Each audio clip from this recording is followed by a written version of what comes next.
The story begins with our heroine realizing she had reincarnated into this world at the age of 8, which happened during a tea party at the Imperial Palace, when she opened her eyes to a clear blue sky and a fairy tale garden. She saw people in colorful clothes and a girl with sky blue hair wandering in the garden. A voice called her Espen Samuel, warning her not to wander off. At that moment, the girl with red eyes was shocked to hear the name. She knew she was Kim So-yeon and wondered in confusion why they were calling her Espen and if she was in a dream. To make sure, she pinched her cheek hard and felt pain, confirming it wasn't just a dream. She clearly remembered sleeping in her bed last night, which increased her confusion about what was happening. She tried to calm herself and think logically while sitting on the swing, wondering if this was a lucid dream or if she had entered a virtual reality game without realizing it, especially since she remembered nothing. Her train of thought was interrupted by the sound of nearby whispers, asking if they were doing it again. She decided to hide and eavesdrop, hoping to understand what was going on around her. The conversation was between the palace ladies about finding a playmate for Prince Luciano,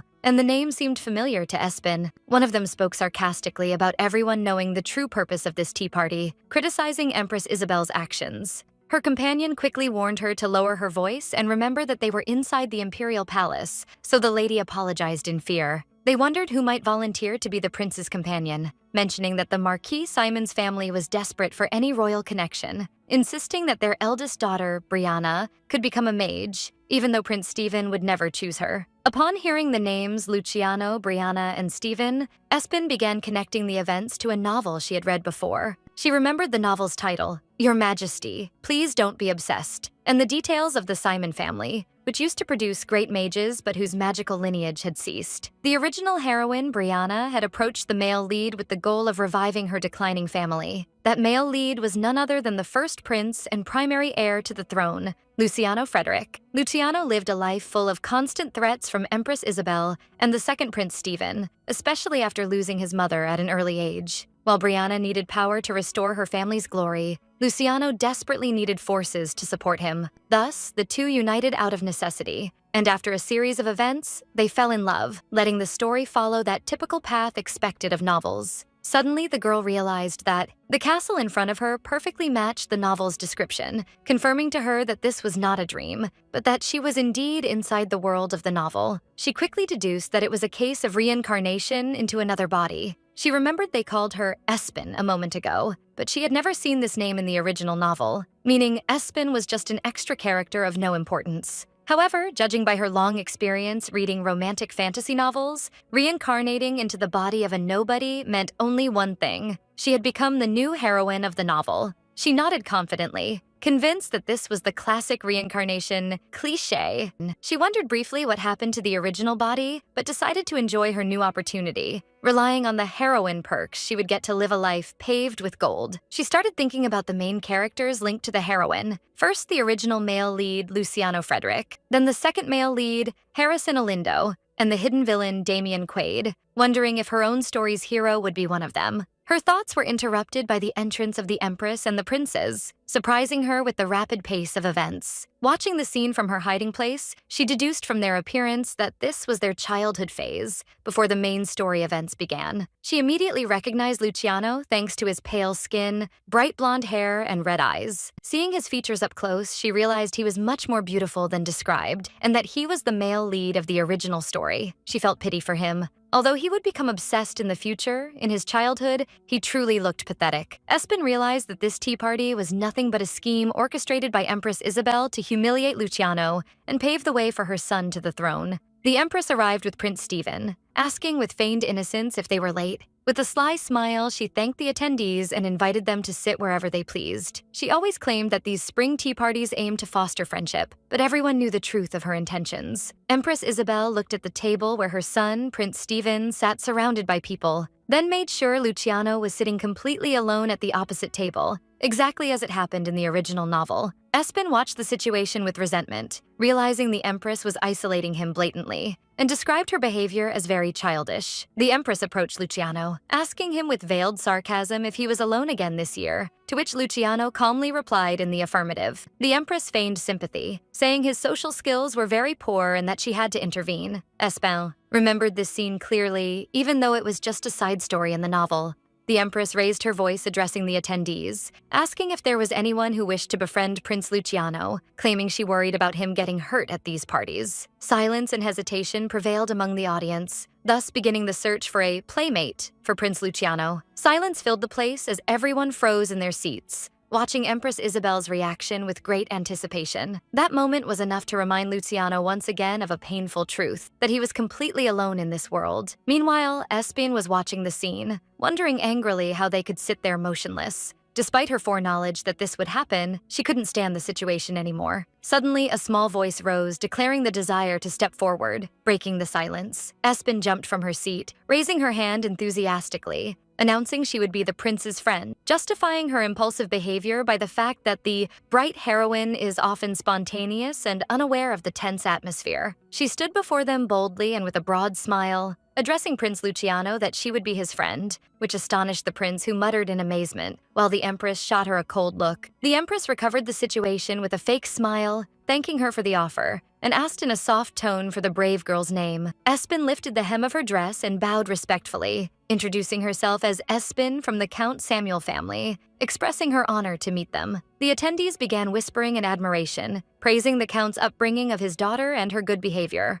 Although everyone chose silence, Espin's bold advance pushed the Empress to comment that she was a kind-hearted and warm girl, while hiding her real annoyance behind her fan. Espin felt confused for a moment, wondering if she should have remained silent and read the room, thinking about how to apologize for her haste. But she quickly regained her confidence when the Empress thanked her and decided to continue her role as the bright heroine, smiling innocently. The two exchanged looks, carrying a hidden challenge under the mask of kindness and smiles. The Empress asked Espin calmly about the reason driving her desire to be his friend, adding maliciously, directing a loaded question to Espin, asking if her motive was pity. Espin was shocked by the way the question was asked, making it seem strange and offensive, and looked anxiously at Luciano, hoping he wouldn't believe these words seriously. Espin noticed the looks of doubt beginning to appear in Luciano's eyes, realizing the Empress was trying to manipulate and isolate him, so she addressed him internally not to fall into the trap of the woman torturing him. She clenched her fist in tension, deciding she had no choice but to resort to the shy child trick to get out of this predicament.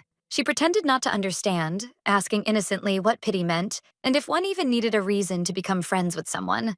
The Empress seemed annoyed and cornered by Espin's persistence, who continued playing her role skillfully. Espin expressed her extreme surprise at the Queen's question, pretending to be confused as if she didn't understand the malicious intent, while inside she was celebrating the success of her plan. Espin reminded the Empress that she was worried just moments ago about the prince remaining alone forever. Espin continued her soft attack, pointing out that the Empress's use of the word insist made it seem as if she was uncomfortable with the idea of the prince having a friend. She added with childish seriousness that she learned the necessity of harmony and treating everyone with kindness. She looked around at the attendees asking, "Isn't that how it should be?" making everyone agree with her in murmurs. The Empress tried to retreat and justify her position nervously, saying Espin misunderstood, but Espin didn't give her the chance to make up excuses and decided to move to the next step. Her eyes welled up with fake tears, asking with a trembling voice if the Empress didn't like her, prompting the Empress to deny quickly.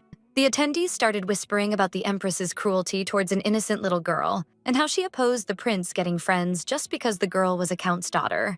The Empress was forced to save face, denying any objection and confirming with a tense laugh that Espin lacked nothing, claiming she was only worried the introverted prince might feel overwhelmed. Espin seized the opportunity immediately, wiping her tears, and announced with a broad, triumphant smile that, as long as Her Majesty didn't mind, she would like to become His Highness's friend starting that day. Empress Isabel finally agreed, asking Espin to take care of the prince, but her gaze held hidden surprise that the little girl didn't cry as expected, while Espin was already planning to run things her own way. Suddenly, she called out to Prince Luciano while he sat alone at his table. Espin approached him confidently and introduced herself, saying she was Espin Samuel. With a bright smile full of vitality, she suggested they become friends starting today, while telling herself proudly about her wonderful performance that perfectly resembled a heroine's behavior. Later that evening at the Samuel family residence, Espin faced reproachful questions about her reckless behavior at the party. Her parents, Count Benjamin and his wife Lily, stood before her with shock on their faces, expressing their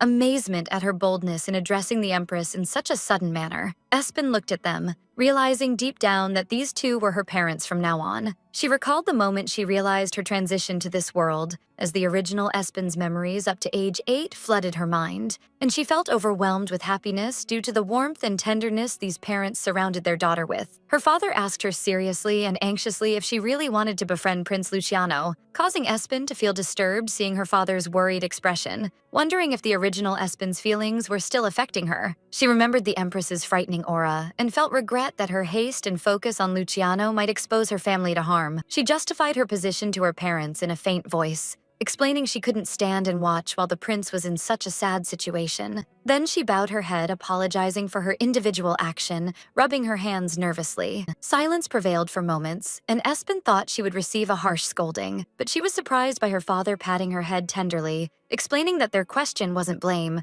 but because they were worried she might face difficulties. He smiled at her, confirming that thinking of others and putting them before herself was admirable, and encouraged her to follow her heart. The parents confirmed their full support for her, asking her to enjoy her time with the prince and turn to them whenever she needed help, making Espen realize they preferred her choice and happiness despite their clear worry about Empress Isabel. With their assurance that they were always on her side, tears began to gather in Espen's eyes. She wondered in amazement what this unconditional love was, and if she really deserved to receive all this warmth even though she wasn't the real Espen, wishing to stay by their side forever. She felt she might cry from being so moved because she had never received such love in her previous life. Her parents hugged her tightly to reassure her that she wasn't alone, and there was no need to worry by herself. Her feeling of guilt and gratitude increased towards their great kindness despite their ignorance of the truth. She hugged her father, wondering secretly if she would ever have the courage to tell them the painful truth that she wasn't their real daughter. After a few days, Espen headed to Prince Luciano's palace, fulfilling the promise of friendship she made at the tea party.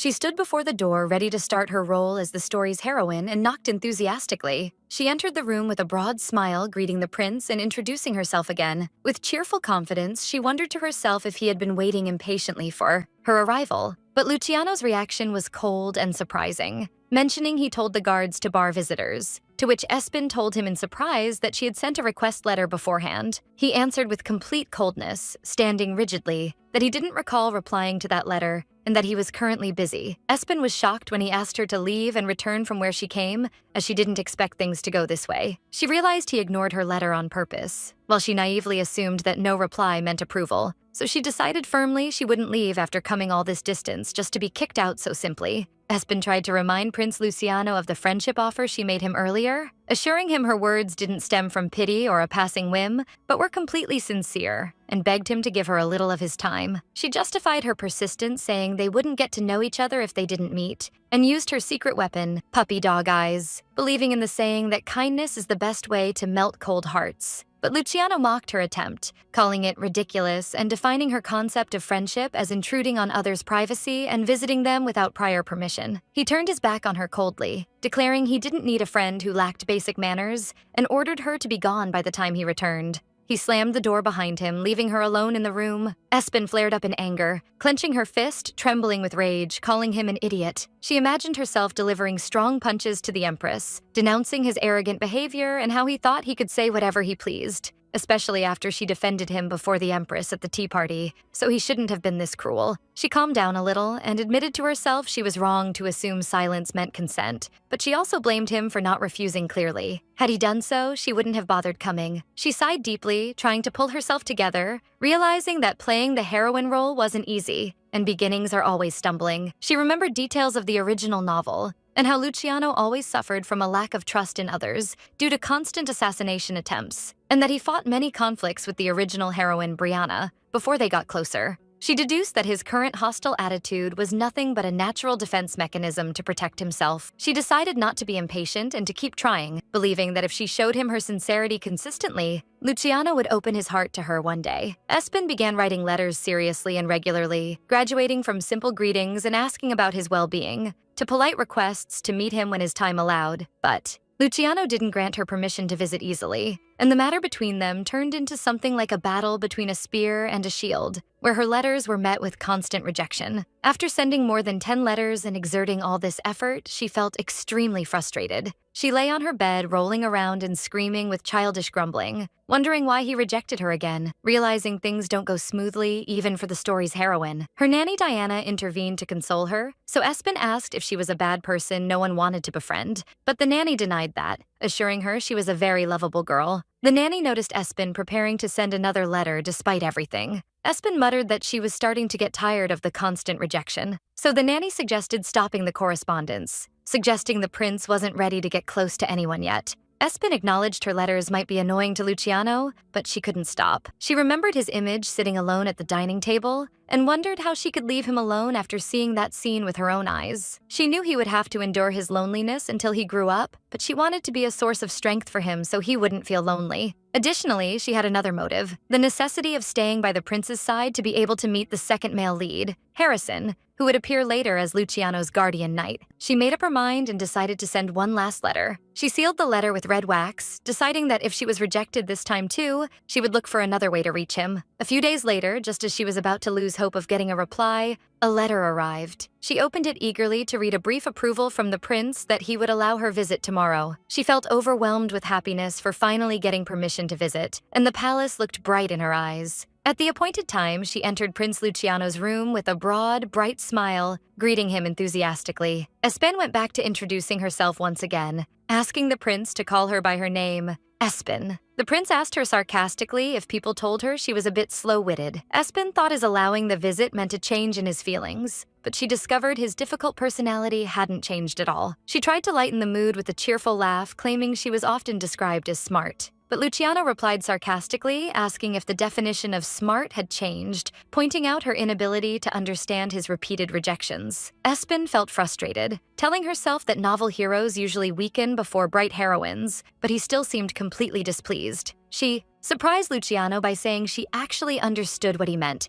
which astonished him. Espen decided then to be completely honest, confessing she pretended not to understand his rejection because she wanted to see him so badly, wondering internally if he would continue rejecting her after this frank confession. Luciano stared at her rigidly, asking for the reason, so she assured him again she just wanted to be his friend. His features shifted to suspicion, saying if she was doing this because of what happened at the tea party, there was no need to act the role of a friend. Espen immediately realized the misunderstanding. He thought she was forced to befriend him due to her stance before the Empress. Or perhaps he believed she was one of Empress Isabel's minions playing a role designed for her. Espen sighed in sorrow that his thinking went to this dark place. Espen approached him, saying firmly she didn't care about others' opinions, and her desire for his friendship stemmed sincerely from her heart. She looked at him with shining eyes, begging him to give her a little of his time in the future to prove she had no hidden intentions. Luciano clenched his fist in tension, muttering that things like friendship are matters accepted by other people. Then he turned his back on her, coldly saying he wasn't one of them,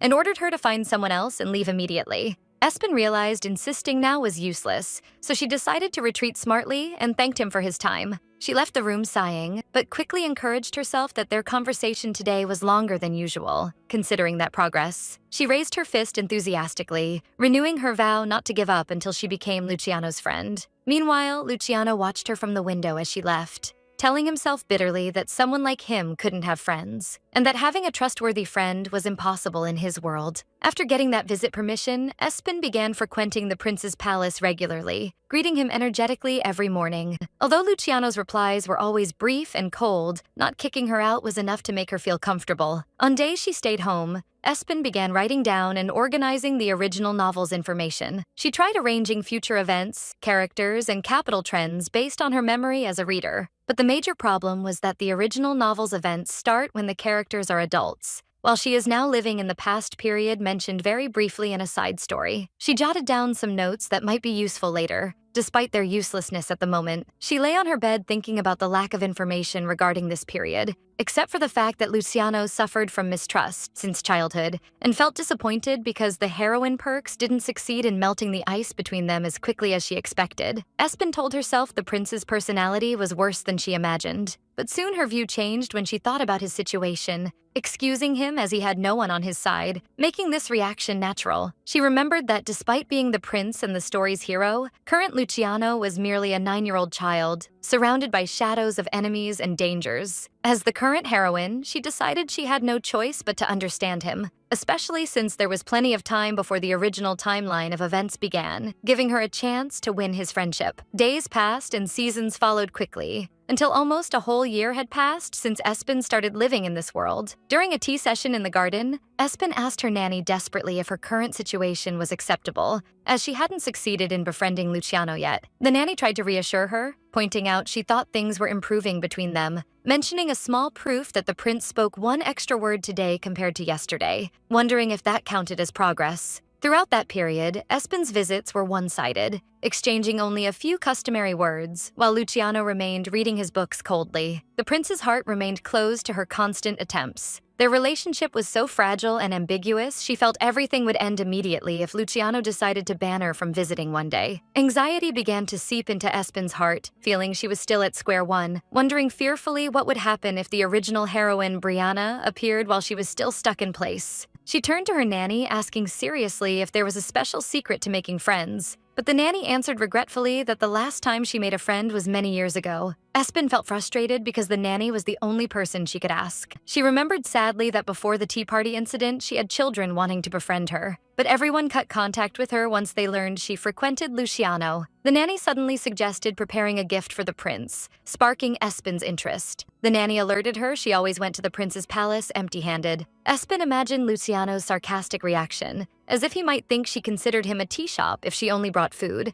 but she thought offering cakes was better than nothing. She realized then she had been asking him for things every visit without offering anything in return, thinking receiving a gift might be proof of their closeness. The nanny admitted she didn't know what His Highness liked, but confirmed no one hates thoughtful gifts. Espen agreed with the logic and started racking her brain trying to remember if the original novel mentioned anything about Luciano's preferences. Suddenly, her eyes lit up and she told her nanny enthusiastically she knew exactly what to prepare. The nanny asked in surprise if she was sure, so Espen confirmed with total confidence and a broad smile that His Highness would definitely love the gift. On the next visit, Espen entered the prince's room carrying a covered basket, greeting him energetically. Luciano looked at her suspiciously, asking seriously about the reason for her broad smile, which he described as creepy. Espen didn't get angry at his comment because she was used to it. Rather, she was extremely excited to reveal her secret weapon. She told him cheerfully she always came empty-handed, so she brought him a gift today. Espen enthusiastically uncovered the basket, revealing fresh cheese muffins. She asked his opinion, pointing out their delicious smell,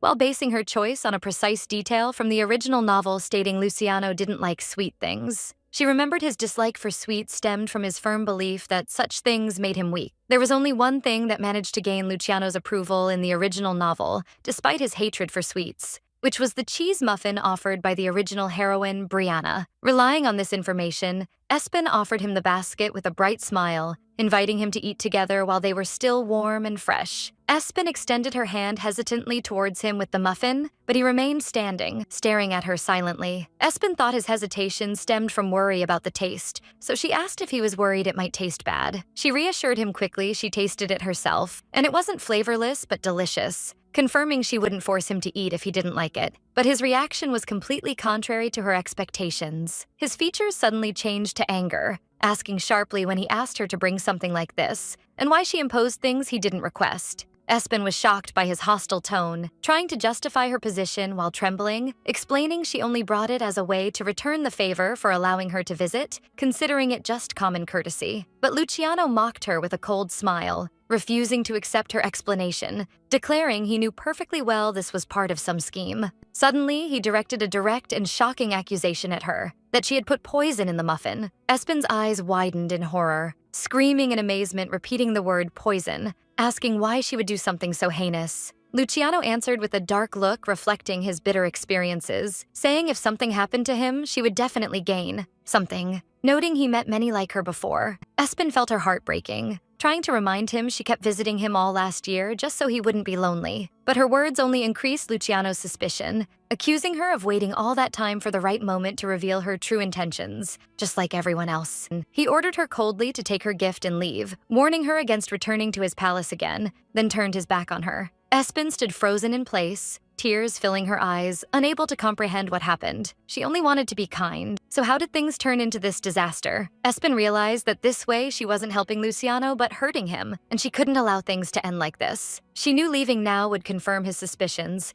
and would make Luciano sink deeper into the swamp of mistrust. She screamed suddenly with a loud voice, stopping Luciano in his tracks, telling him she would prove it to him. She grabbed a muffin and started talking fast and nervously, saying she would eat it all right now, and if she finished it and remained fine, that would be definitive proof that there was no poison. She started stuffing her mouth with the muffin forcefully, making Luciano turn to her panicked, screaming at her to stop and get out, but she refused and insisted on proving her innocence. While eating, she was telling him she understood his inability to trust her, but she truly never intended to harm him, begging him to let her prove she wasn't an enemy. She continued eating with desperate gluttony to confirm the bread was safe. Luciano looked at her in amazement, describing her behavior as ridiculous, wondering if she thought he would trust her just because she ate a muffin as a theatrical display. He asked her to stop doing pointless things, but Espen replied she couldn't stop, as this was the only thing she could do now. At that moment, Espen realized her fatal mistake. Since waking up in this world, she arrogantly assumed she was the story's heroine,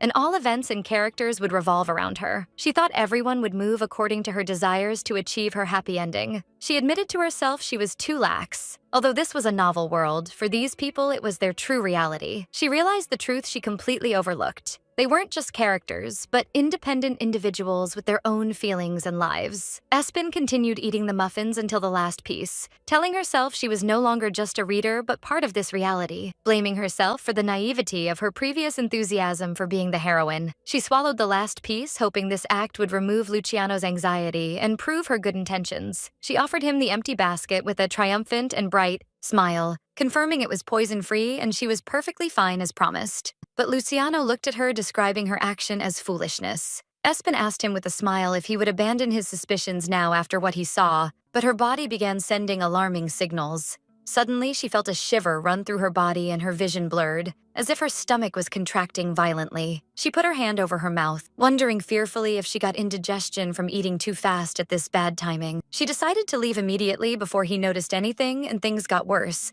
bidding him farewell nervously. But Luciano noticed her paleness, asking seriously and anxiously if she was really okay. He grabbed her hand to stop her, pointing to her pale face, admitting the muffin might have actually been strange. Espen denied that in panic and stammering, but the truth was the amount of food was beyond her capacity, and her stomach could no longer endure. Suddenly, she couldn't hold herself back and vomited in front of him, causing Luciano overwhelming shock. Espen fell to the ground in pain, wiping her mouth, trying hard to explain that what happened wasn't because of poison. She looked at him with teary eyes, hoping he would believe her. She confessed while crying she might have acted selfishly before, but swore she never tried to harm His Highness. Her consciousness began fading, and the terror of the idea that her collapse now would make Luciano certain of the poison's existence took over. Her body staggered and she fell unconscious, while Luciano screamed her name, trying to catch her before she hit the ground. In her last moments before losing consciousness, she felt despair, wondering why nothing went as she planned, and if she could really survive in this cruel world. In the midst of her consciousness darkness, she was apologizing constantly, tears streaming from her eyes, confirming she didn't mean to hurt him. She kept apologizing sincerely, and the prince seemed to look at her with eyes full of confusion and pain. The prince was touching her face,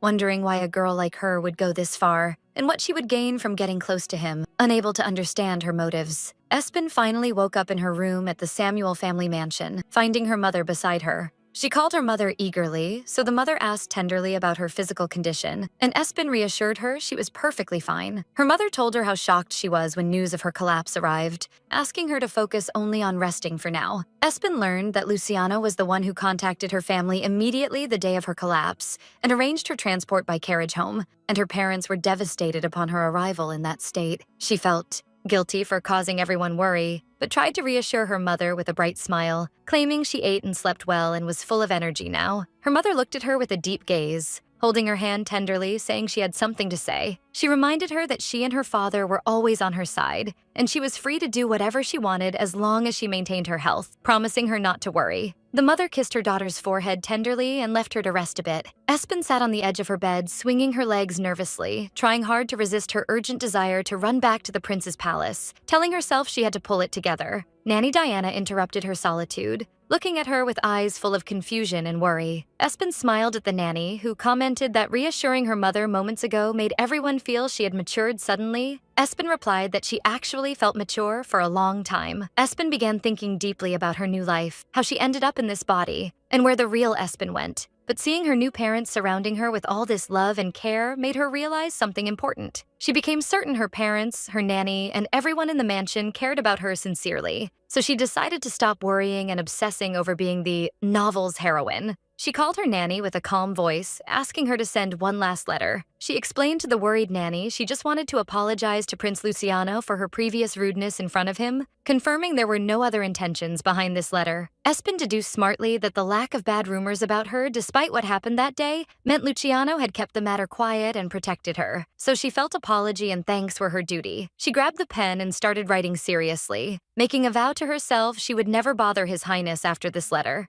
Nanny Diana looked at the little girl with teary eyes, touched by this sudden maturity and difficult decision. But Espen faced the matter with a bright, broad smile, convincing herself this was the right action, and her desire to be supportive of Luciano was just a selfish desire of hers, deciding from now on to focus on what she could do in her own place. She resolved to live her life fully and happily away from the complexities of the original story. However, not long after making this decision, an official invitation arrived that turned the tables. The invitation was addressed to Dear Espen Samuel, containing flowery words about the refreshing spirit of spring, announcing a tea party at the royal palace in a week. The invitation was signed by Empress Isabel Frederick, who claimed in her letter she was extremely worried to hear of Espen's illness preventing her from attending. Previously, on a beautiful sunny day, Espen found herself inside the carriage heading towards the palace to meet the Empress. Although she preferred staying home, she realized this wasn't just a normal party, but a friend-making for the prince event, and wished she could have used illness as an excuse to be absent. She remembered the invitation words where the Empress claimed she postponed the entire event until Espen recovered and joined them.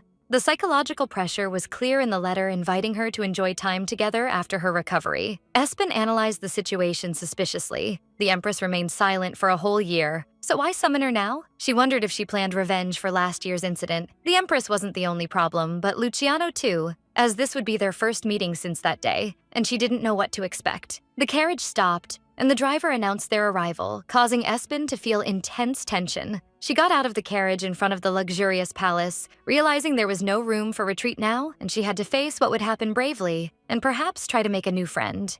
A servant received her at the entrance, confirming her identity as Lady Espen Samuel. He offered to escort her to her seat. Espen noticed a strange change in the rules this time, as guardians weren't allowed to attend, and there were no adults in the place except servants, raising her suspicion. She wondered secretly what kind of scheme was being hatched while walking behind the servant. The servant pointed to her seat politely, so Espen thanked him, but she was shocked when she saw the seat's location. It was very far from the main table in the center, in an isolated and semi-hidden place. She realized they were practicing blatant and clear discrimination against her, but she tried to console herself that this situation, at least, wouldn't harm her family's honor, and perhaps she should be grateful for this distance. Espen tried to forcefully drive negative thoughts out of her head, deciding to stop thinking about the imperial family and focus instead on her new goal, making friends. She scanned the place until her eyes met a group of children standing near her. She greeted them enthusiastically, trying to introduce herself, but their reaction was shocking as they completely ignored her, walked away coldly, and continued talking amongst themselves. Espen realized the task wouldn't be easy, as they were avoiding her believing she was close to Prince Luciano, so she decided to look for someone else to try with. Her eyes fell on the girl who was at the previous tea party, and she remembered her name was Betty. Espen called out to her gently, but Betty deliberately ignored her and turned to call the rest of the girls, loudly to gather around her. Espen sat amazed as she watched Betty whispering to the other girls,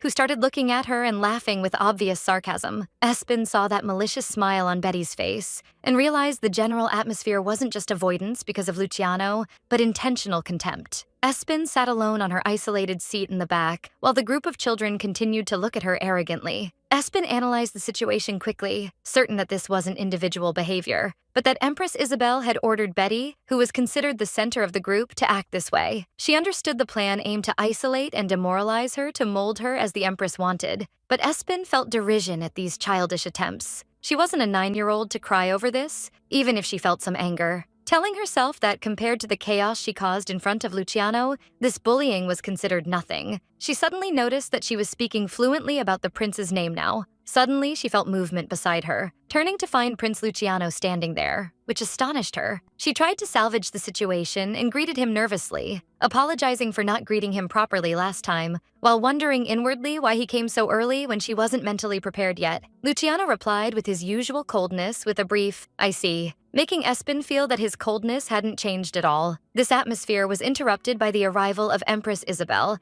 accompanied by the second prince, directing her words to Luciano in a blaming tone not to be so stiff, especially since his friend Espen was present. Espen welcomed the Empress, apologizing for the delay in greeting, while thinking about the malice of the Empress who deliberately seated her in the back, then pretended to be kind now, but she replied with polite phrases befitting the occasion. With a sly smile, the Empress told Espen not to worry and that she was just happy she joined them, inviting everyone to enjoy the tea party. While everyone exchanged conversations and laughter, silence and stiffness prevailed at the table where Luciano and Espen sat. The Empress announced that this year she decided not to invite any adults so the children could enjoy their time freely, asking maliciously if that was uncomfortable. Betty stepped up to reply with clear flattery, saying they weren't little children but had all matured, expressing their gratitude for the Empress's consideration. The Empress thanked them for their kind words, while Espen watched the scene coldly, describing it as nothing. Espen noticed with sorrow how the children learned hypocrisy and flattery from adults so skillfully, and how Betty seemed desperate to win Isabel's approval. Espen felt uncomfortable in her seat, forced to monitor the silent Luciano's mood, wishing this party would end quickly so she could return home. The Empress broke the silence, asking with feigned disapproval why Prince Luciano was quiet while everyone was enjoying themselves, especially since his friend traveled all this distance to see him. The Empress claimed slyly that Espen might feel hurt by the prince's silence. Espen realized the Empress wouldn't leave her alone and expected her to direct the conversation to her. Espen hastened to deny with a tense smile, claiming she still felt a bit unwell, and that the prince was keeping silent out of consideration for her so she wouldn't exhaust herself. Here, the Empress picked up the thread with a malicious smile, remembering that Espen mentioned in her letter that the illness wasn't serious. With piercing eyes full of cunning, the Empress initiated a direct and embarrassing question to Espen, inquiring how she got sick. Immediately, Espen realized she had fallen into the trap the Empress was setting for her, finding no escape but to answer with stammering and confusion, admitting she had overeaten a little. The Empress didn't stop there, but continued speaking, pointing to rumors about an incident that occurred at the prince's palace recently, asking suspiciously if Espen was really sure nothing happened. Then she gave a malicious example, hinting at the possibility of her being bullied. At that moment, Espen realized the truth. This was the real reason the Empress summoned her. She wanted to see her betray Luciano in front of everyone. Espen wondered in amazement if the Empress had waited a whole year for this opportunity, anticipating the right moment after that incident with the prince. While Espen was silent, the Empress urged her to speak, promising her protection from any retaliation if she was afraid. Espen decided to play along, feeling relieved to hear those words of reassurance. Resolved to be completely honest, she admitted in front of everyone that she was indeed being bullied, which sparked murmurs and shock among the attendees. The Empress feigned shock and anger, declaring that as an adult in the royal family, she couldn't overlook bullying occurring inside the palace. She asked about the perpetrator with feigned seriousness while looking out of the corner of her eye toward Luciano, waiting for Espen to utter his name. But Espen raised her hand and pointed confidently toward another girl, saying she was the one who bullied her. Espen screamed, accusing Betty of being the one who bullied her, causing Betty to freeze in shock.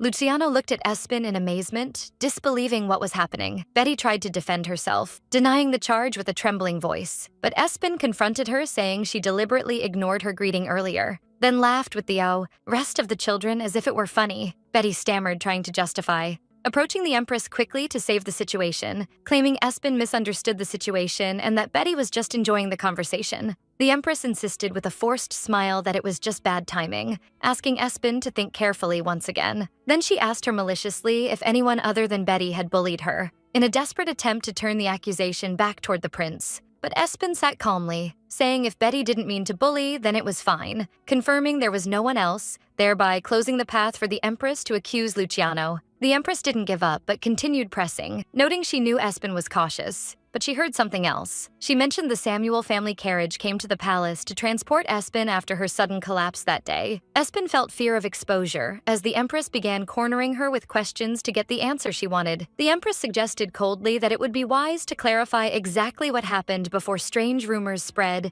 to preserve the honor of the royal family. The Empress aimed her arrows at Luciano, saying if the explanation was difficult for Espen, Perhaps the prince who was with her should answer. Luciano seemed nervous, trying to justify it with the existence of force majeure circumstances at the time. The Empress interrupted him with a demonic smile, wondering what kind of circumstances would drive him to hide things this way, hinting at his personal involvement in harming her. Espen saw the fear in Luciano's eyes and realized that continued silence would make the misunderstanding about him being harmful escalate. She decided she couldn't cause him any more trouble after everything that happened. She interrupted the Empress's speech and stood up bravely, announcing loudly that the fault was entirely hers that day and she was responsible for her collapse. Espen felt extremely ashamed to reveal her naive mistake before this crowd, but realized her pride was worth nothing compared to Luciano's suffering. She decided to confess the full truth, explaining that her collapse that day and feeling unwell for several days later wasn't due to any conspiracy or poison, but was the result of her greed for food. Upon hearing the word greed, the Empress raised an eyebrow in surprise. Espen continued her explanation with childish honesty, saying the muffins she bought were so delicious she couldn't stop, and ended up eating the prince's portion too,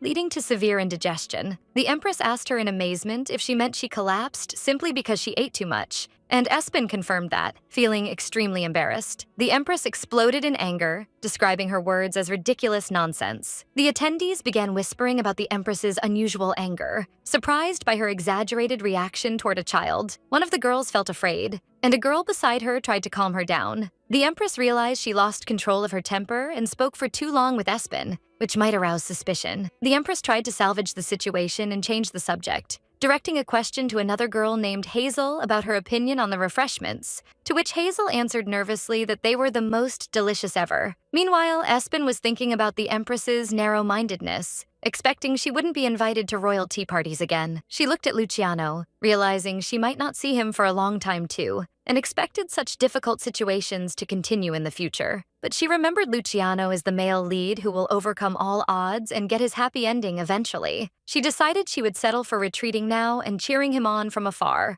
leaving the stage for the original heroine when her time comes. She felt exhausted from being a heroine, realizing the hero is always in the center of storms and problems. After that incident and the chaos the Empress caused, Espen thought she would never return to the palace. But a surprise awaited her, as she found herself invited again, this time by a personal invitation from Prince Luciano himself. She sat before him, tongue-tied with amazement, while he poured tea for her himself, wondering if this was real tea for drinking. She didn't believe her eyes, thinking she was dreaming, so she pinched her cheek to make sure, feeling pain. Luciano asked her in surprise what she was doing, so she answered stammering that her cheek hurt a little. She watched Luciano pouring tea for her in amazement, disbelieving this was happening in reality, wondering what came over him to change like this. She thanked him nervously and promised to drink it well while tasting the tea. Suddenly, her eyes widened in astonishment when she tasted the tea. The tea was perfect, with amazing temperature and aroma, and completely free of the usual bitterness, making her wonder if this was another talent of the male lead. Luciano noticed her facial expressions and asked the reason, so she told him honestly the tea was very delicious. Luciano smiled with satisfaction,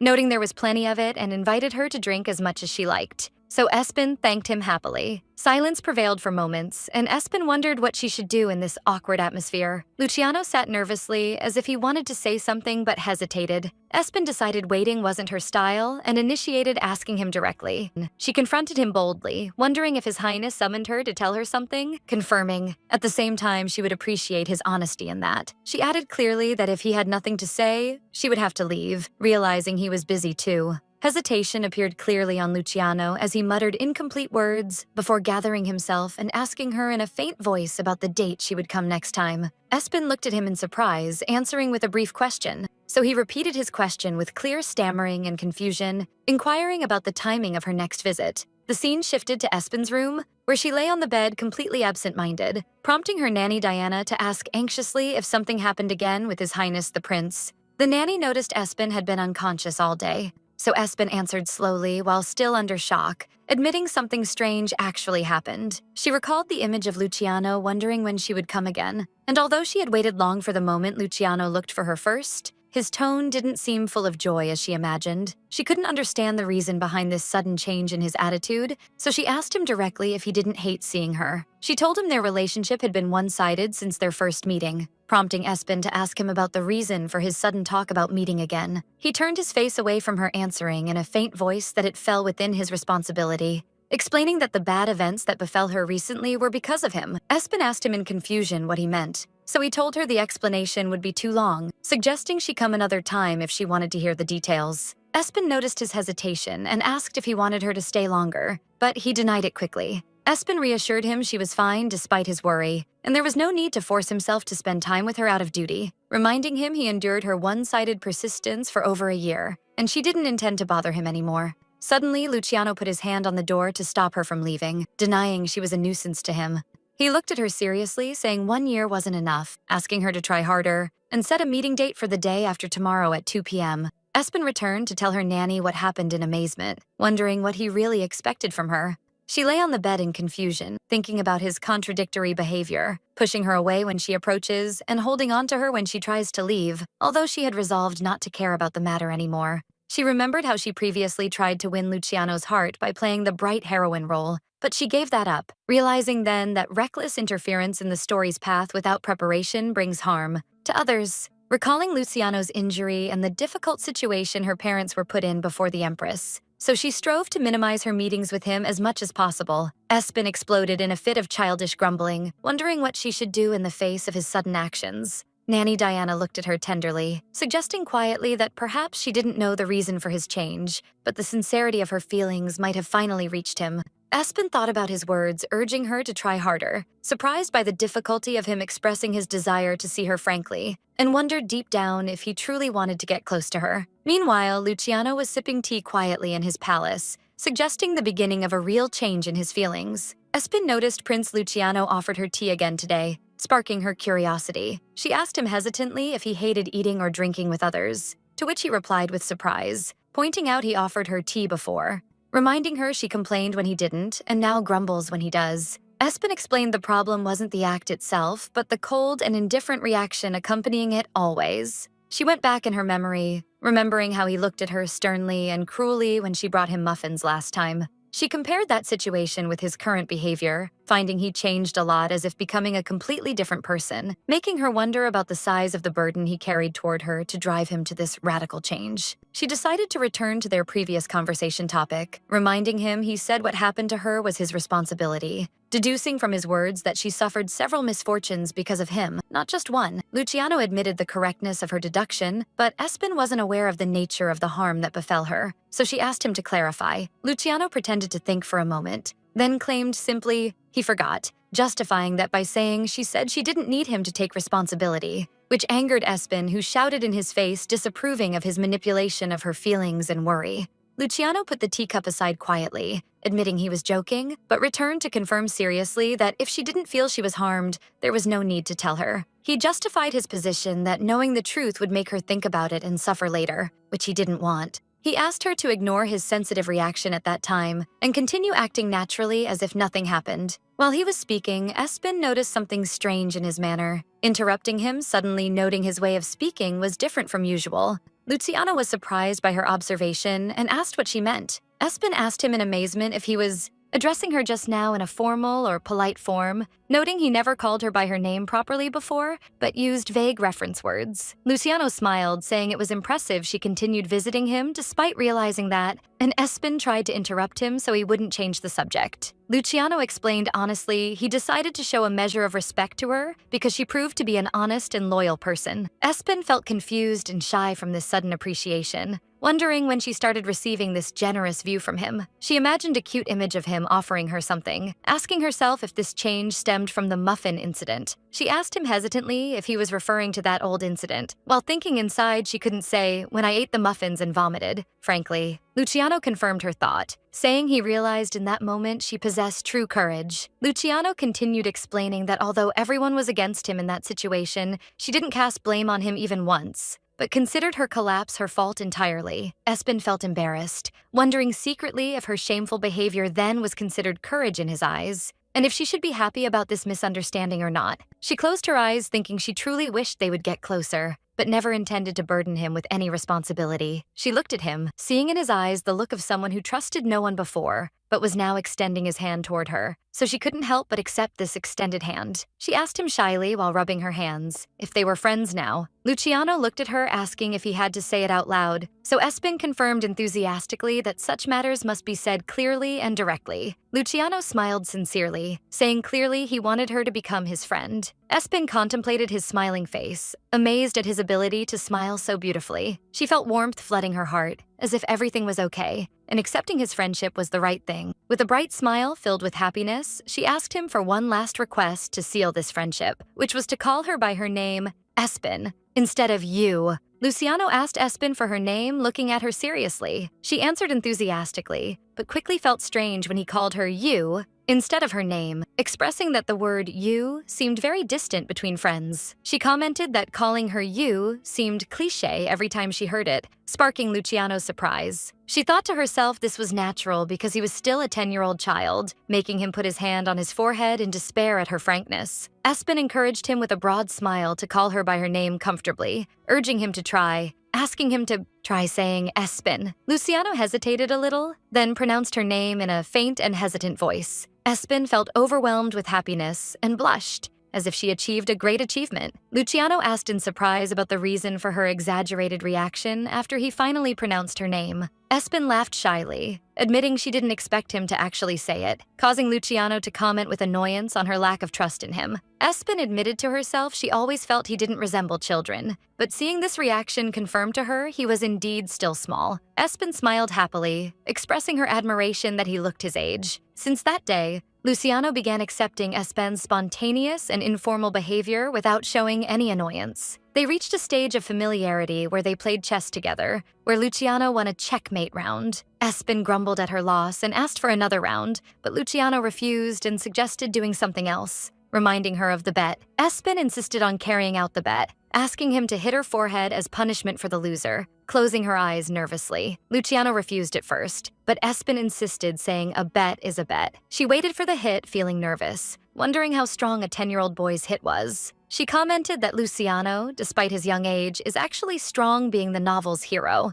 At the same time, she wondered if her forehead would swell and bruise after being hit. Suddenly, she felt a very light touch on her forehead. She opened her eyes in amazement, asking if he just hit her, to which Luciano answered simply in the affirmative. Espen objected, saying this wasn't a real hit, and she would consider the bet void if he didn't hit her properly. But Luciano reassured her that wouldn't happen and asked what they wanted to do next. Espen realized Luciano had started treating her with unprecedented kindness, even going easy on her in the bet, and felt their relationship became more comfortable than she imagined. Overwhelming happiness flooded her to the point she forgot for a moment the tragic situation of the first prince in the original novel. After a few days at the Imperial Palace, Espen felt suddenly hungry. Luciano asked if she wanted something to eat, suggesting making tea, but Espen told him that wouldn't fill her, hinting at her desire for a snack. Luciano asked her to wait a moment and stood up. Espen watched him heading toward a side cabinet, surprised he kept snacks in his room. Luciano returned, carrying a shiny red apple, and offered it to her. Espen sat on the sofa looking at the apple in amazement, while Luciano told her simply he brought her an apple since she said she was hungry. Espen noticed an unpeeled apple,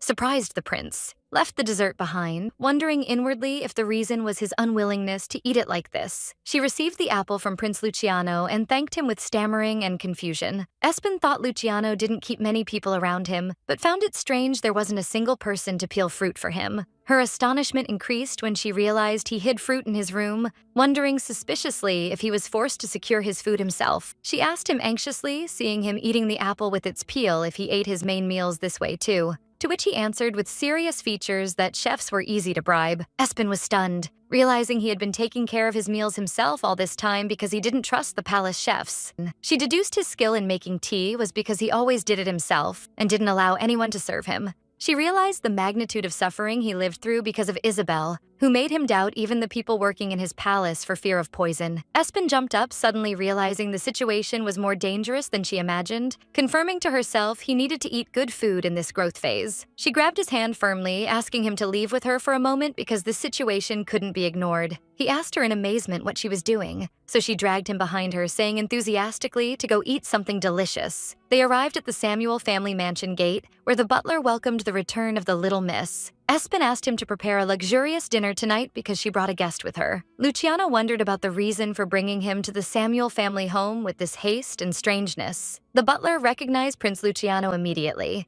and his features changed to amazement. He bowed with extreme respect, expressing his honor to receive this distinguished guest, while Luciano apologized politely for the sudden visit without prior notice. The servant told them regretfully that the Count and Countess were currently not at the mansion. Espen answered quickly that it didn't matter. She didn't come to see her parents, emphasizing only to ensure food was prepared with extreme care. Luciano whispered to Espen nervously that this matter was very sudden, and he felt he caused her a nuisance. Espen replied firmly that it had to be sudden to be safe. She explained that since it was a spontaneous and unplanned outing, no one had the chance to interfere or poison the food. Luciano looked at her in amazement, comprehending her wit and extreme concern for his safety. Espen smiled at him, gently inviting him to enter quickly, saying everything would be fine. Delicious dishes of grilled meat with special sauce and octopus cooked with potatoes and olive oil were served. Luciano sat hesitantly before the table, so Espen urged him to try, confirming their chef was very skilled. Luciano ate a piece of meat, so Espen asked him with anticipation and anxiety about its taste. His face reddened slightly and his eyes widened, saying the taste was different. Espen worried, thinking he meant by different that it wasn't delicious. But he explained honestly he didn't know how to describe it. It was just different from what he used to eat. Espen looked at him with pity, wondering how long he spent without eating a proper and safe meal, feeling deep sadness for him every time this happened. Espen suggested to Prince Luciano enthusiastically that they eat together like this often in the future. Luciano refused the idea, seriously looking down, explaining that couldn't happen because it would be extremely dangerous. Espen approached him, trying to persuade him, explaining they could move suddenly as they did today, adding smartly that the meeting didn't have to be at her home, but they could go to any restaurant, as it would be difficult to bribe all the capital's restaurants at once. Luciano sank into thought for a moment, hesitant before her logic, before finally agreeing, saying it was fine if it happened sometimes only. Espen's features brightened with a broad smile, and she shouted with overwhelming happiness, asking if he really meant it, reminding him he made a promise, inviting him to eat lots of delicious food together. Luciano looked at her with a warm and calm gaze, confirming in a faint voice in the affirmative that it was a promise. The scene shifted suddenly to a gloomy and dark atmosphere inside a luxurious but depressing bedroom, where a man's voice was heard calling Harrison, asking if he was there, to which Harrison, standing by the bed, answered in the affirmative. A frail hand extended from the bed, and the father asked with a tired voice for his son to fulfill this last request for his unworthy father, hoping to see that person even for just one time. Harrison sat by the bed with his head bowed, while his father continued speaking, expressing his desire to apologize for the sins he committed against that person when he was young. A picture of Luciano at a younger age appeared on the table, while the father continued his deep and painful apology. Harrison held his father's hand, asking his father with a choked voice to stop talking about this matter now. Harrison lifted his pale face, his green eyes overflowing with pain and despair, then addressed his father, confirming he knew better than anyone else they didn't even have the right to hear any news about him. The atmosphere returned to brightness again, as time passed quickly and 2 whole years elapsed in the blink of an eye since those events. Espen enjoyed the sound of clinking gold, coins falling, noting she had been organizing the original novel's content throughout that period. Espen held a gold coin, contemplating it with love, noting her rabbit piggy bank, Tucson, had become heavy with coins, and she came to value one thing above all else. Espen, now 11 years old, appeared holding a gold coin with a broad smile and shining eyes, addressing the gold coins that they were sparkling today too. Espen announced her motto in life with extreme enthusiasm: money, confirming her supreme goal was saving money after accepting her life as Espen Samuel. She recalled memories of how she worked hard over the past 2 years to collect as much money as possible,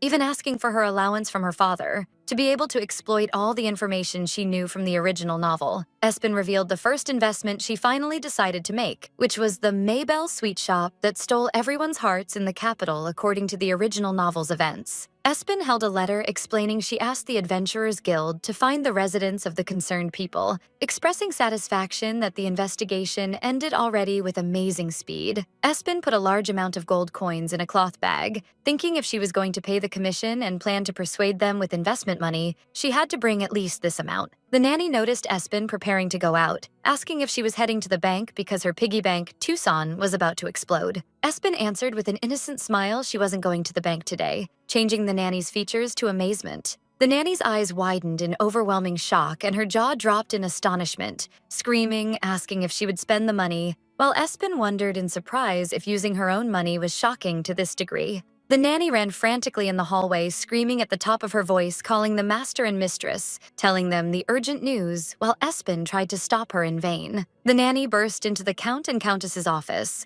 shocking the father when he heard his daughter would spend money. Everyone recalled their memories of Espen, where she had until now asked for her allowance in gold coins only, and whenever she had the chance, she fed her piggy bank Tucson, those coins telling her father Tucson loved gold coins. They remembered how she massaged her father's shoulders very gently just to ask him for her allowance afterwards, then deposited every coin in the bank, never withdrawing a single one.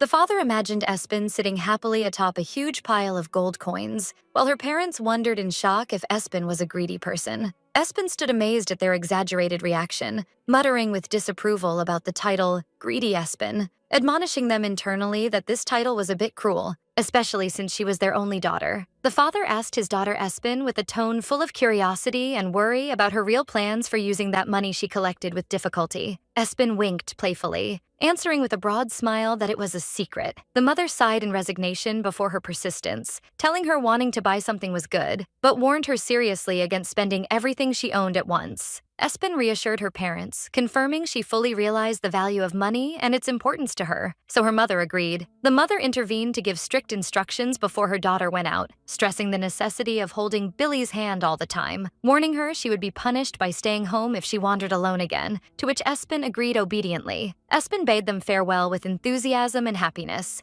announcing her departure to execute her plan. The carriage arrived at its destination in front of the Adventurers Guild building, and Espen thanked guard Billy for the ride. Billy, the former mercenary turned carriage driver, asked politely if she was ready to enter. Espen remembered her mother's instructions, holding Billy's hand with a bright smile and answering in the affirmative. Espen entered the guild, approaching the reception desk, asking to meet Miss Delia, telling the employee to mention the name Espen Samuel to her, and she would know her immediately. Espen walked in the hallway, noticing the place was completely empty. Recalling what was said that only registered adventurers used this place, but it really seemed empty. She glimpsed two men standing idly, deducing internally that this lack of activity was the reason the guild was in the lowest ranks. Espen thought this situation was unfortunate for the guild, but represented a golden opportunity for her, hoping she could continue working with them after today, wondering about Delia's feeling toward her request. Delia, the Adventurers Guildmaster, appeared welcoming Miss Espen after an absence.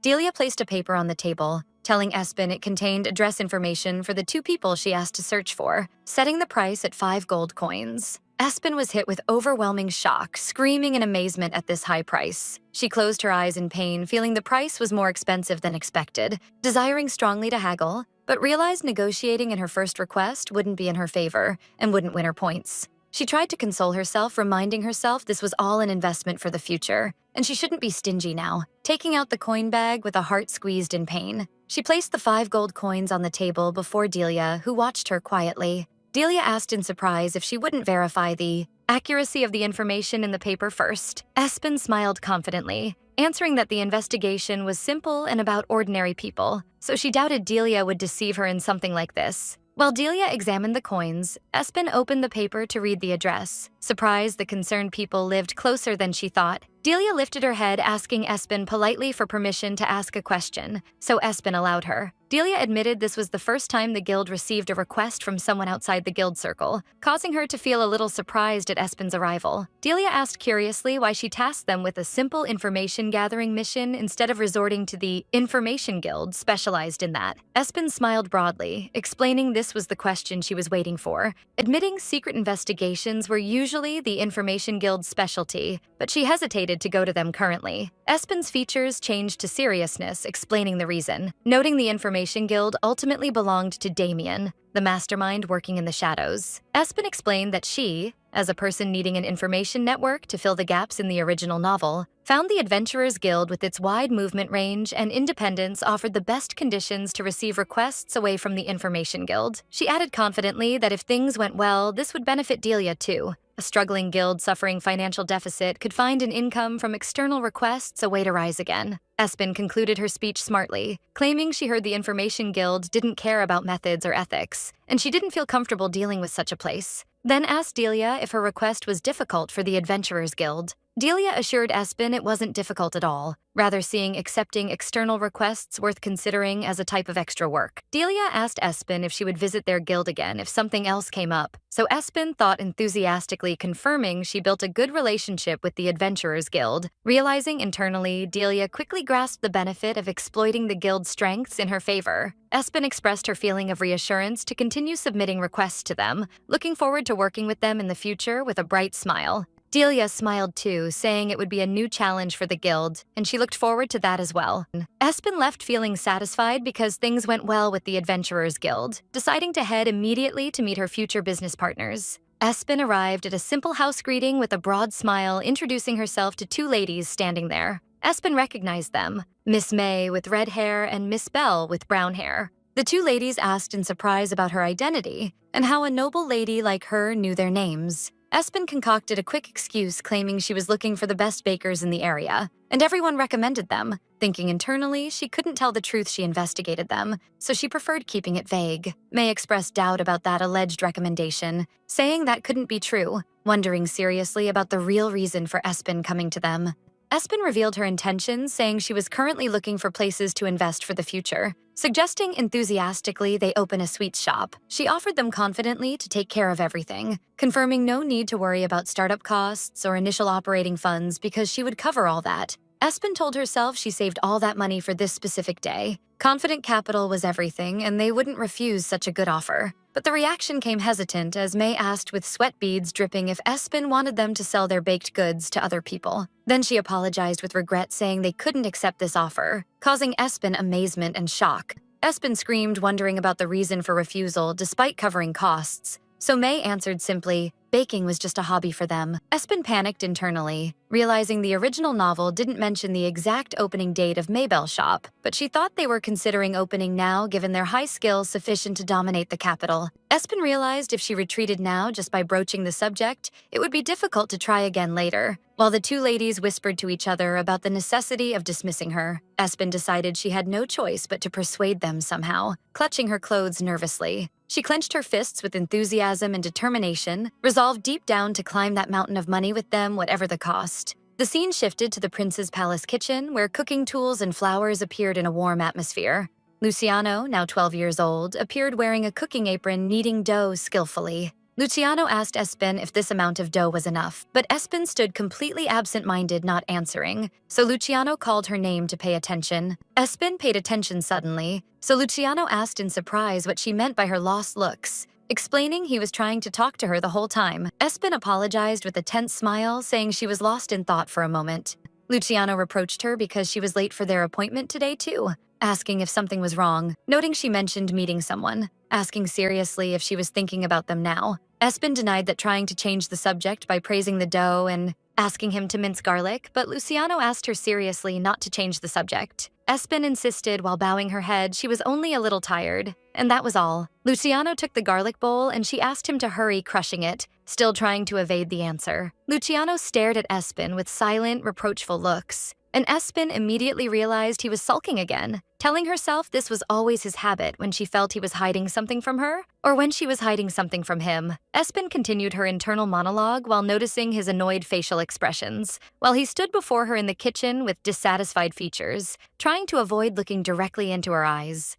Luciano turned his body away from her with clear distress, so she asked him in a sharp tone what she just said to him. Espen pointed her finger at him, advising him enthusiastically, confirming that he must be a skilled cook to become perfect husband material, adding that this was the way he would win his future wife's love. She pressed him with the question with a sly smile, wondering if he didn't want his wife to love him in the future. So Luciano trembled slightly from the effect of her words. Luciano finally surrendered to her persistence and agreed with blushing and shy features, saying he would do it, while Espen felt triumphant because she knew this trick would work with him. Espen recalled her memories, thinking that Luciano was extremely cautious and reserved at first too, and didn't open up to her until a long time passed, and she showed him her sincere feelings. She returned to reality, thinking about her current problem, and deduced that her only option now was to continue visiting May and Belle to gain their trust. Espen reached her destination, and guard Billy announced their arrival, so she told him she would return soon. Espen walked toward the shop, thinking that a week had already passed since she started visiting them, hoping to get a positive answer today. She noticed with surprise that the shop door was unusually open. A delicious smell sneaked into her nose, so she realized they were baking bread now,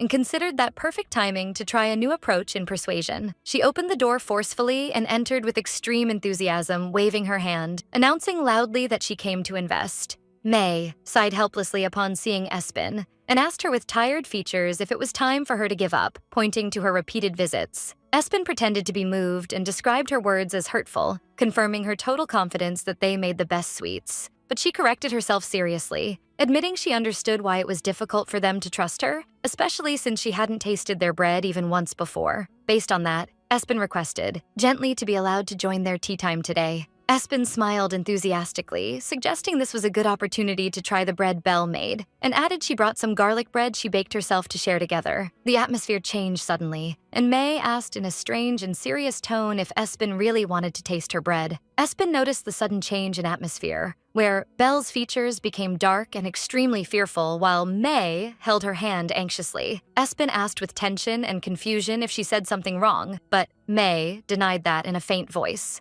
Espen stared at Belle's face, telling herself her facial expressions were too dark to ignore, and wondered if her presence was the reason or if there was something else. She saw terror in Belle's eyes and wondered secretly if the girl hated others tasting the bread she made. Espen deduced that if that was the case, this explained their categorical refusal to open a shop, but she remained puzzled about the reason that might lead to that. May invited Espen to sit suddenly, which amazed Espen. May asked Belle to serve the bread to the lady, and when Belle hesitated and asked if she was sure, May answered her firmly that it would be faster if Espen tried it herself. Espen asked for permission and sat at the table, while watching the situation with caution and curiosity. Belle told her with a sad look she would understand the reason behind their lack of intention to open a shop when she tasted the bread, and added seriously that once she realized the matter, she begged her to leave without uttering a word. So Espen looked at her with serious features. Espen looked at the brownie piece placed before her, thinking it looked completely normal in terms of appearance, and wondered with curiosity and anxiety about the taste that might drive May to say something like this. Espen ate the dessert piece with anticipation, and as soon as she put it in her mouth, her eyes widened in amazement. She put the fork aside and stared at the plate disbelievingly, wondering in shock how a brownie piece of this perfection could exist in this world. She felt the rich chocolate flavor exploding in her mouth, mixed with a light and wonderful touch of banana, and a soft texture melting without leaving any sticky trace, describing it as truly perfect. But Belle's reaction came contrary to expectations, as she looked at her with fear and pleading, telling her not to lie to her, accusing Espen of just flattering her to accept the investment. Espen jumped up angry at this accusation, confirming loudly she was extremely strict regarding food and could never flatter in its taste, betting her name that this was the most delicious brownie she tasted in her life. May looked at her friend in amazement, while Belle stood frozen in place, not comprehending what she heard. Tears suddenly streamed from Belle's eyes as she covered her mouth, muttering she couldn't believe that. Belle confessed with a shaky voice she never heard in her life anything other than what she made was the worst ever, making Espen feel shock and pity toward her. Espen sat to listen to Belle's painful story. Memory went back a few years, where Belle worked as an apprentice baker in a large sweets shop in the capital, but the head baker there, named Pam, was an extremely cruel and sharp-tongued character. Pam constantly scolded Belle, accusing her of lacking originality and talent, and destroying her self-confidence with hurtful words, asking who would pay money to eat what she made. Belle endured those difficult times by relying on her fiancé, who was her only refuge. She worked hard and diligently, wishing to deliver good news to that kind man. But one day, her fiancé suddenly demanded to break the engagement, telling her he found someone else, and the shock was that his new girlfriend was Pam, the head baker who tortured her. He didn't stop there, but directed words at her that broke her heart more than the betrayal itself, asking her coldly if it was time for her to give up making sweets. And he dealt the finishing blow by saying what she made was considered garbage compared to what Pam made, which destroyed her soul completely. Espen hit the table with her fist, forcefully in anger in the present, screaming that that man was the real garbage for daring to say something like that. Belle tried to calm the situation with a sad smile, saying everyone had their own taste, and she was just happy Espen liked what she made. Espen asked Belle not to give up on her dream because of people like them, assuring her with total confidence that her sweets wouldn't just suffice with success in the capital, but would shake the hearts of everyone in the entire empire. Belle looked at her with hesitation and disbelief, unable to comprehend this amount of confidence and praise. Espen decided to settle the matter, proposing to them suddenly to make a bet with a sly smile. She explained her plan to display May and Belle's sweets at the upcoming Apple Day festival, betting on their ability to sell 100 sweet pieces. May was surprised by the sudden proposal, wondering in amazement if Espen was serious in her words after hearing Belle's story. Espen set the bet conditions, explaining that if they failed to sell more than 100 pieces, she would stop coming and offering investment, and wouldn't interfere in their affairs again, and added her counter condition enthusiastically, which was that in case she won and achieved the sales, they must promise her to open the shop with her. She extended her hand toward them, with a confident and bright smile, asking them their opinion on this fair offer. Finally, the day of Apology or Apple Day arrived, and May and Belle's stall appeared prepared amidst the crowds. Espen pointed out that Apology Day comes on the last day of every month, where people give each other small gifts to apologize, and small sweets and cute things are very common on this day. Espen appeared standing in front of the stall in elegant and attractive clothes, promoting enthusiastically a box of colorful macarons shaped like cute animals, inviting everyone to try them, and confirming their cuteness would melt the heart of anyone receiving the apology immediately. Sounds of the crowd rose with amazement and admiration around the stall, as they were attracted by the cute macaron shapes made in the form of small animals like rabbits and frogs. The looks of anxiety that were on May and Belle's faces changed gradually, as people scrambled to order the sweets and try them immediately, and Espen participated enthusiastically in fulfilling orders and distributing sweets to customers. Espen felt a great victory, for her prediction came completely true, and the sweets attracted everyone's attention in moments, causing sales to rise insanely as she told them previously. May and Belle stood amazed at the overwhelming positive reaction, as praise poured on their sweets from every side, and people described them as the best ever. Belle's cheeks reddened with shyness and emotion, disbelieving people really loved what her hands made, wondering inwardly in amazement at what was happening. Belle listened to customers' comments, where one lady suggested buying more, while a little girl confirmed the taste was very delicious, planting in Belle's heart a strong desire to find courage and self-confidence. Belle put her hand on her chest, deeply moved, and whispered to May that one piece wouldn't be enough because the taste was so wonderful, and finally realized her work wasn't garbage as she was told before. May approached her friend, inviting more customers to come closer and try, while Belle became certain there were people who actually appreciated and loved her baked goods. Billy and Espen watched the scene from a close distance with a smile of satisfaction, happy with the two girls' success. Billy praised Espen's insight, admitting he was skeptical at first when she proposed the investment idea, but the business was indeed flourishing exactly as she predicted. Espen took pride in herself, saying she had a keen eye for people, and she knew those two would achieve success. So Billy agreed with her, describing her judgment as amazing. Billy suggested leaving the rest to May and Belle, since victory became guaranteed, and invited her to go search for gifts themselves. So Espen agreed. While walking, Espen asked guard, Billy, if he had someone he needed to apologize to on Apology Day, to which he answered there were a few people, but he was confident she had many more people than him to apologize to. Espen disapproved of his statement, but he explained his meaning jokingly that the number of people dragged into her chaos wasn't just one or two, so Espen fell silent for a bit. Espen wandered the market looking for a suitable gift, thinking of buying something edible or usable, and glimpsed some beautiful flowers but retreated because they wither quickly.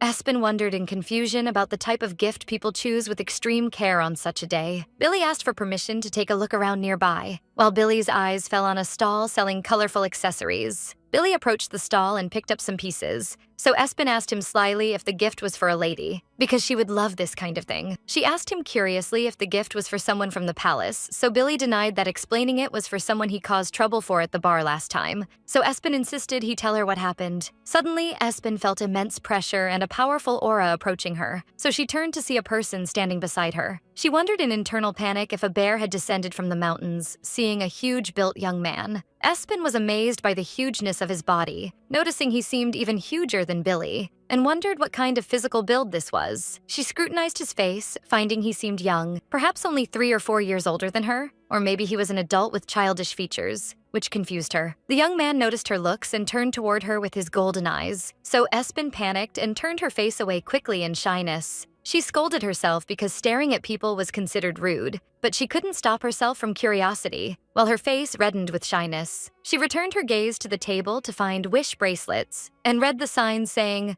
"The wish comes true if the bracelet breaks while wearing it." 2 bracelets caught her attention, one pink and the other brown, and she thought it was just a superstition, but the colors reminded her exactly of Luciano and herself. Espen decided enthusiastically to buy the bracelet and asked the seller about its price. The seller told her the price was 5 fantasy coins for each one, so she asked him to wrap one and that she would take the other now. While Harrison stood beside her watching the situation, Espen turned, suddenly holding the bracelet, finding Harrison standing right behind her looking at her, which struck her with surprise and confusion. The saleswoman apologized to Harrison with regret, explaining the bracelet was handmade and it was the only piece available, so Espen asked Harrison standing beside her if he intended to buy it. Espen was surprised when she learned he wanted to buy the bracelet, so she told Harrison she intended to give it to a friend as an apology gift, but offered him kindly to take it since he was looking for an apology gift too. Harrison stopped talking suddenly and his features changed, staring ahead, while Espen noticed something familiar in his facial expressions. Harrison refused the offer, stammering, and thanked her, but Espen noticed tears gathering in his eyes and wondered secretly in shock if he was crying now. Espen panicked greatly and screamed, asking the reason for his sudden crying, afraid she might have committed a mistake against him unintentionally. Billy appeared suddenly, accusing her of making a stranger cry as soon as he looked away from her for a moment, so Espen screamed, denying that strongly and defending herself. Billy put his hand on his chest in pain and sadness, while Espen tried to clarify the situation to Billy, saying she didn't do anything, and Billy apologized to the young man if she hurt his feelings. Harrison intervened quickly to defend Espen, confirming to Billy she didn't commit any mistake, but on the contrary, was so kind she offered to give up the piece she wanted to buy. Espen tried to explain the situation to Billy, saying she didn't know the full sad story, but the young man bursting into tears suddenly made people misunderstand her, so Harrison apologized to her. Espen contemplated the young man's features, noticing his blonde hair and green eyes, telling herself he reminded her of Luciano for some reason, perhaps because of his hair color. Espen felt a strange feeling preventing her from leaving him and simply walking away, as if a hidden link pulled her to him. Espen asked him with empathy and spontaneity if the apology he needed to give was extremely difficult, given his affected state. The young man looked at her silently, then his eyes overflowed with tears again, making Espen feel sorry and embarrassed because she caused him to cry again. Billy thought quietly they should step aside and leave the young man alone, while Espen tried to console him, telling him not to worry, justifying that because today was Apple Day, designated for apology. Espen smiled a bright and hopeful smile, confirming to the young man that if he apologized sincerely, the other person would definitely forgive him. The young man looked at Espen, moved by her words. He spoke to himself in pain, wondering if he apologized with all his heart and feelings. Could he really be forgiven? He focused his gaze toward Espen, and doubts possessed him about the possibility of that happening in reality. Harrison revealed in his secret thoughts his shocking truth, admitting he was the son of the man who pushed Luciano into hell, yet wondered if forgiveness was possible. Events shifted after that, as Espen narrated those days were unexpectedly full of tears. She recalled the first situation,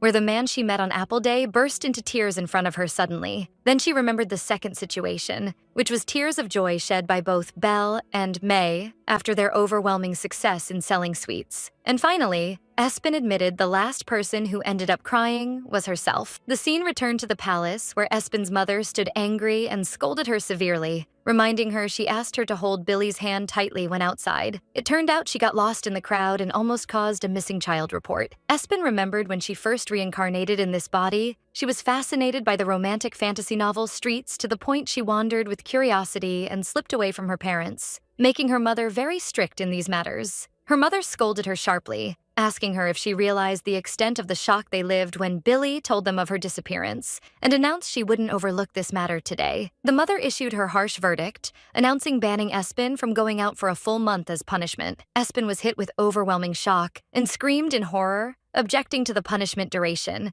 and begged her mother not to do that. But despite her desperate protests and pleas, the mother remained firm in her decision, and Espen had no choice but to remain locked inside the mansion for a full month. Finally, after the long punishment month passed, Espen returned to visit the palace again. Espen wandered inside the palace wearing an elegant red dress and a hat, searching for Prince Luciano everywhere, but found no trace of him. Espen carried a surprise gift for him, telling herself anxiously because his room was empty, and she didn't find him in the office either. Suddenly, a sharp and strong voice stopped her coming from behind a closed door, asking strictly who gave permission to enter here. Espen froze in place and realized immediately this voice belonged to Luciano. She realized the voice came from the reception room and wished secretly he didn't have a guest in the meantime. Espen recalled in her mind the fact that everyone visiting Luciano didn't come with good intentions, and there was no such thing as a welcome guest for him. She heard Luciano screaming from inside, scolding someone sharply, asking him when he asked him to bring this garbage, confirming Espen's suspicions that the guest was not welcome at all. So she hesitated to enter, wondering if she should wait until their conversation ended. She put her hand on the doorknob, thinking of another option, which was intervening now and standing by Luciano to save him from this situation. The door, he opened suddenly, finding Luciano screaming in his guest's face, ordering him to leave immediately because he couldn't stand seeing his face. But he was surprised by Espen's sudden entry. Espen tripped and fell to the floor during her impulsive entry, and Luciano looked at her in amazement. Espen sat on the floor feeling extremely embarrassed, realizing she appeared again at the worst possible timing. She apologized quickly while still on the floor, explaining she wasn't eavesdropping, but felt worried that harm had befallen His Highness. Luciano asked the guest coldly why he was standing and staring like that, telling him he opened the door so he could leave. Espen glimpsed the other person and heard his voice, and a feeling of familiarity with that tone took over her. Harrison stood holding a large gift box, asking with a sad and broken voice where he should leave the gift. Espen recognized him immediately. He was the young man she met in the market previously, and wondered in amazement why he was here in the palace. Luciano replied cruelly, telling him he didn't need such a trivial gift and ordered him to leave, pointing to the presence of another guest, Espen, and that he wasn't being considerate of that. Harrison pressed the box with his hand tightly, while the prince asked him that perhaps he was the one who should leave instead of him. But the young man settled the matter and decided to leave, apologizing politely for his lack of taste, carrying his rejected gift in his hands. Luciano extended his hand to help Espen get up, ordering her to stand, while the young man left the room with his head bowed. Espen watched the young man's back as he left, wondering to herself about the identity of this noble who possessed a character allowing him to apologize to Luciano in this way. Suddenly, the truth flashed in her mind, and she gasped in shock when she realized his true identity. He was Luciano's cousin, and the second male lead in the original novel. Espen connected the events together, realizing the similarity in their hair color wasn't a coincidence, and he was indeed Harrison. Harrison Olindo appeared in Espen's imagination as a noble knight, where texts indicate that in the future he would spend his whole life as a loyal knight and master beside Luciano.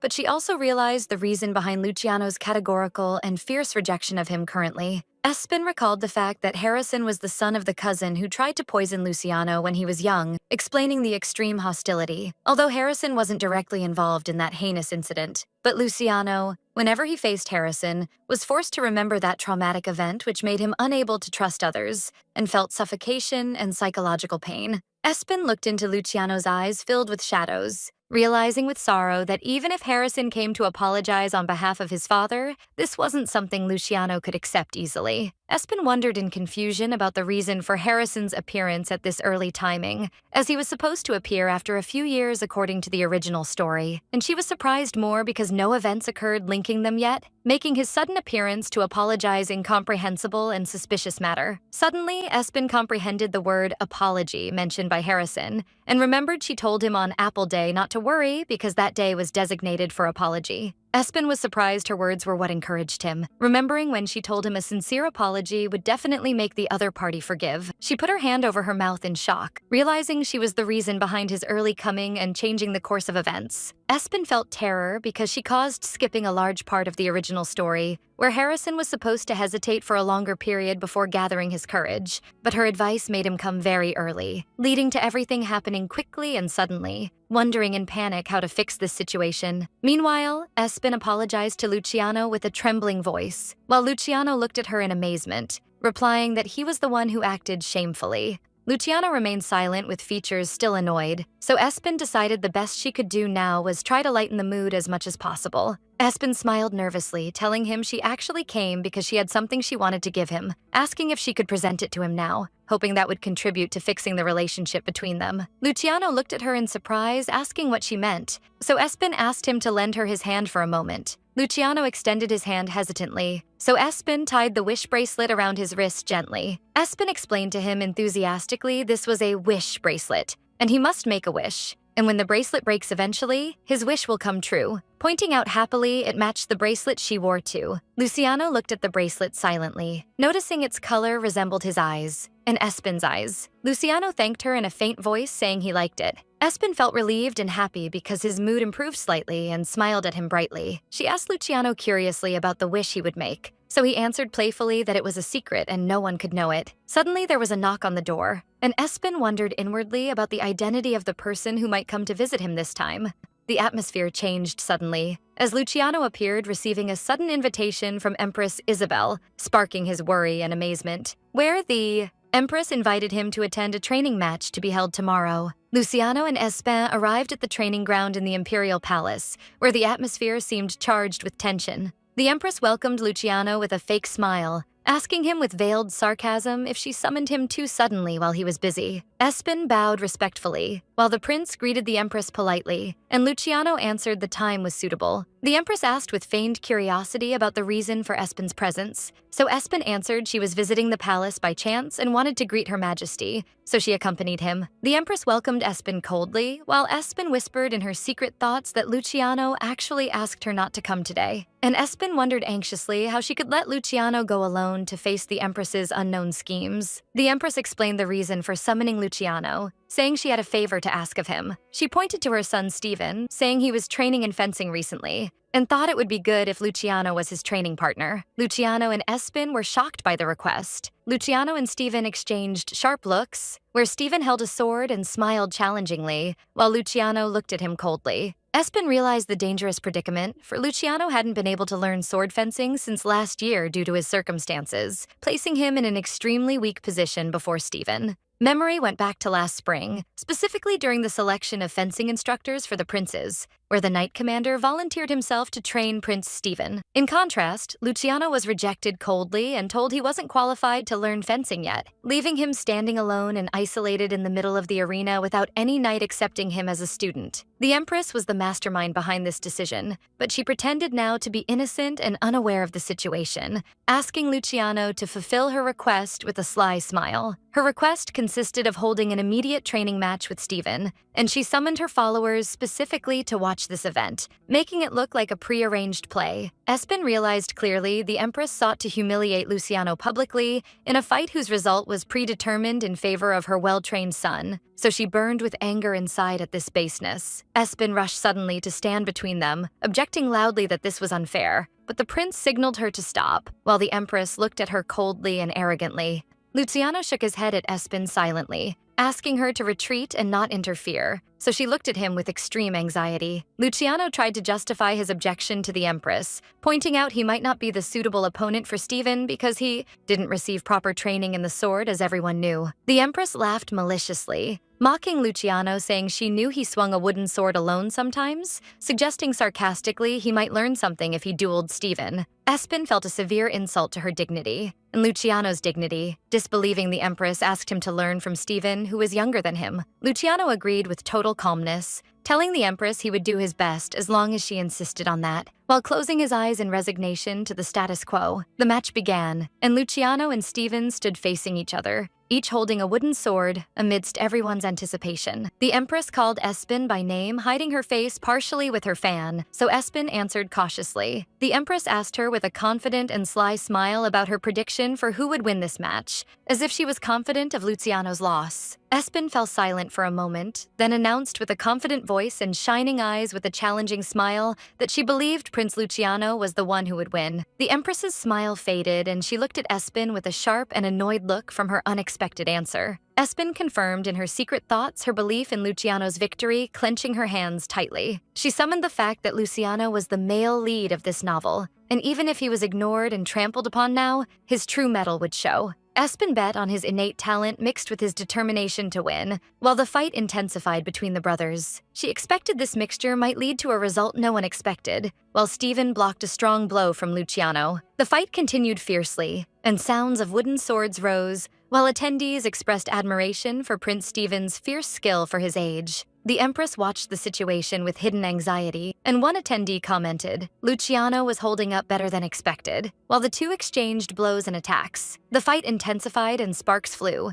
and features of seriousness and focus appeared on Luciano's face while Steven seemed surprised. Suddenly, Luciano directed a swift and quick blow hitting Steven, making him scream. The Empress screamed in panic, calling Steven, while Espen gasped in amazement at the scene. The knights intervened immediately by the Empress's order to stop the fight, while Steven stood stunned and shocked by what happened. Steven screamed in the knights' faces with hysterical anger, ordering them not to approach him because it wasn't over yet. The knights retreated with fear and hesitation before the little prince's anger, while Steven looked at Luciano with malice. Steven touched his face, disbelieving, asking Luciano with overwhelming anger how he dared to put a mark on his face. Steven drew his sword again and lunged insanely at Luciano, and the clash force was huge to the point Luciano's sword was flung away from his grip. Luciano's foot slipped suddenly, disturbing his balance at a critical moment amidst the Empress and Espen's amazement. Luciano fell to the ground forcefully outside the ring, and the referee announced immediately the match ended with Prince Steven's victory,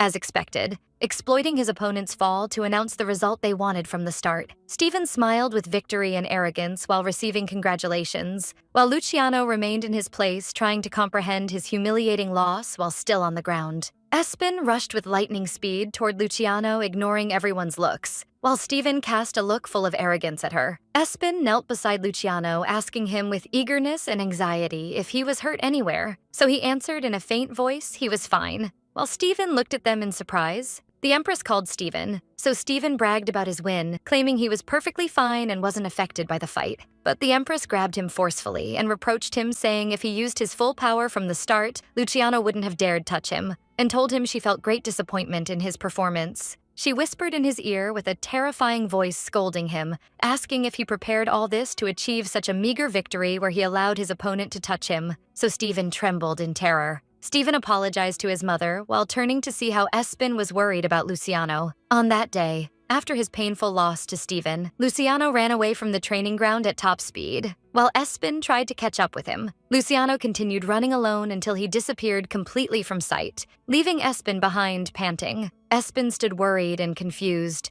realizing the size of the pain squeezing his heart now. She decided between herself she wouldn't leave him to face this sadness alone and insisted on finding him. She confirmed to herself firmly that friends don't abandon each other in times like these, and started the journey of searching for him, while Steven watched her in silence as she ran after Luciano. The Empress scolded Steven, asking him why he stood absent-minded, telling him he would relearn basics from scratch as a type of punishment. Steven appeared obeying orders silently, with eyes filled with gloom, surrendering to his fate. Finally, Espen found Luciano's hiding place, so he flinched slightly upon hearing her voice calling him. She approached him with a warm smile, then asked him why he sat in a place like this. Luciano turned his face away from her, asking with a shaky voice to leave him alone because he wanted to stay alone. Espen refused to leave and sat beside him persistently, saying she knew that but couldn't leave him alone. She asked Luciano if he felt annoyed due to losing the match, so Luciano nodded his head affirmatively, confirming her question. She smiled at him sincerely, telling him she thought he was amazing today and fought with courage and skill. Luciano tightened his grip on his knee forcefully, muttering with pain and heartbreak, admitting he lost in the end, noting there was nothing amazing or impressive in the matter. Espen recalled in her mind the fact that the match was unfair from the start, and Luciano realized that, and understood this was the reason for his deep feeling of embarrassment and anger, thinking with sadness that if he had received proper training, or if he managed to block Steven's sword one more time, perhaps the result would have changed. Luciano admitted with a faint voice filled with brokenness that he really wanted to win. Espen reassured Luciano with sincere words coming from the heart, confirming it was okay, expressing her total confidence he would win next time. Luciano doubted Espen's words, considering winning against Steven impossible because there was a limit to what one could learn alone, meaning the skill gap between them would only widen with time. But Espen approached him, denying that, enthusiastically confirming she saw true talent in him using the sword. And with a bright smile filled with confidence, she promised him she would do anything and everything to help him become stronger, justifying that she stood by his side always. Luciano was moved by her sincere words, and his cheeks reddened slightly, whispering her name. Then he held her hand gently, thanking her with deep gratitude. The very next day, Espen didn't waste any time and headed to the Adventurers Guild to submit an urgent request. Delia handed her the required information paper immediately, sparking Espen's amazement, screaming in wonder at the great speed the matter was accomplished with. Espen thanked Delia, telling herself the Adventurers Guild Information Network was the real winning deal given this amazing speed. Espen's consolation to Luciano wasn't just empty words to lift his spirits, for she knew with certainty that in the future he would grow to become swordmaster level and have no rival in fencing, but that wouldn't happen unless he received proper education. Therefore, the person she was looking for this time was the man nicknamed the Drunken Sword. He was the person who would become Luciano's teacher in the original novel's events. While the carriage cut its way through the forest, Espen wondered secretly why she delayed searching for him until now, despite knowing of his existence. Espen looked out the window, thinking she was afraid her interference in character, relationships, and rushing their meeting might rob them of the chance to get close and grow naturally. And remembered how Harrison's early appearance proved her fears weren't without cause, although she didn't know his identity then. Espen sat in the carriage, thinking about the original novel details which mentioned Luciano and his teacher Kyle met by pure coincidence. And although she didn't know what they were doing then, she knew Luciano well. Her train of thought was interrupted by her escort Billy's voice announcing their approach, while thinking Luciano wouldn't open up to a stranger easily. Espen smiled confidently, realizing the second reason for her hesitation was Luciano's cautious personality. But now she understood what to do, for even after becoming friends, Luciano was still cautious of people, so she needed a valid and strong reason to introduce someone to him. Espen got out of the carriage thinking recent events of defeat and humiliation would make Luciano desire strongly to get a skilled teacher now.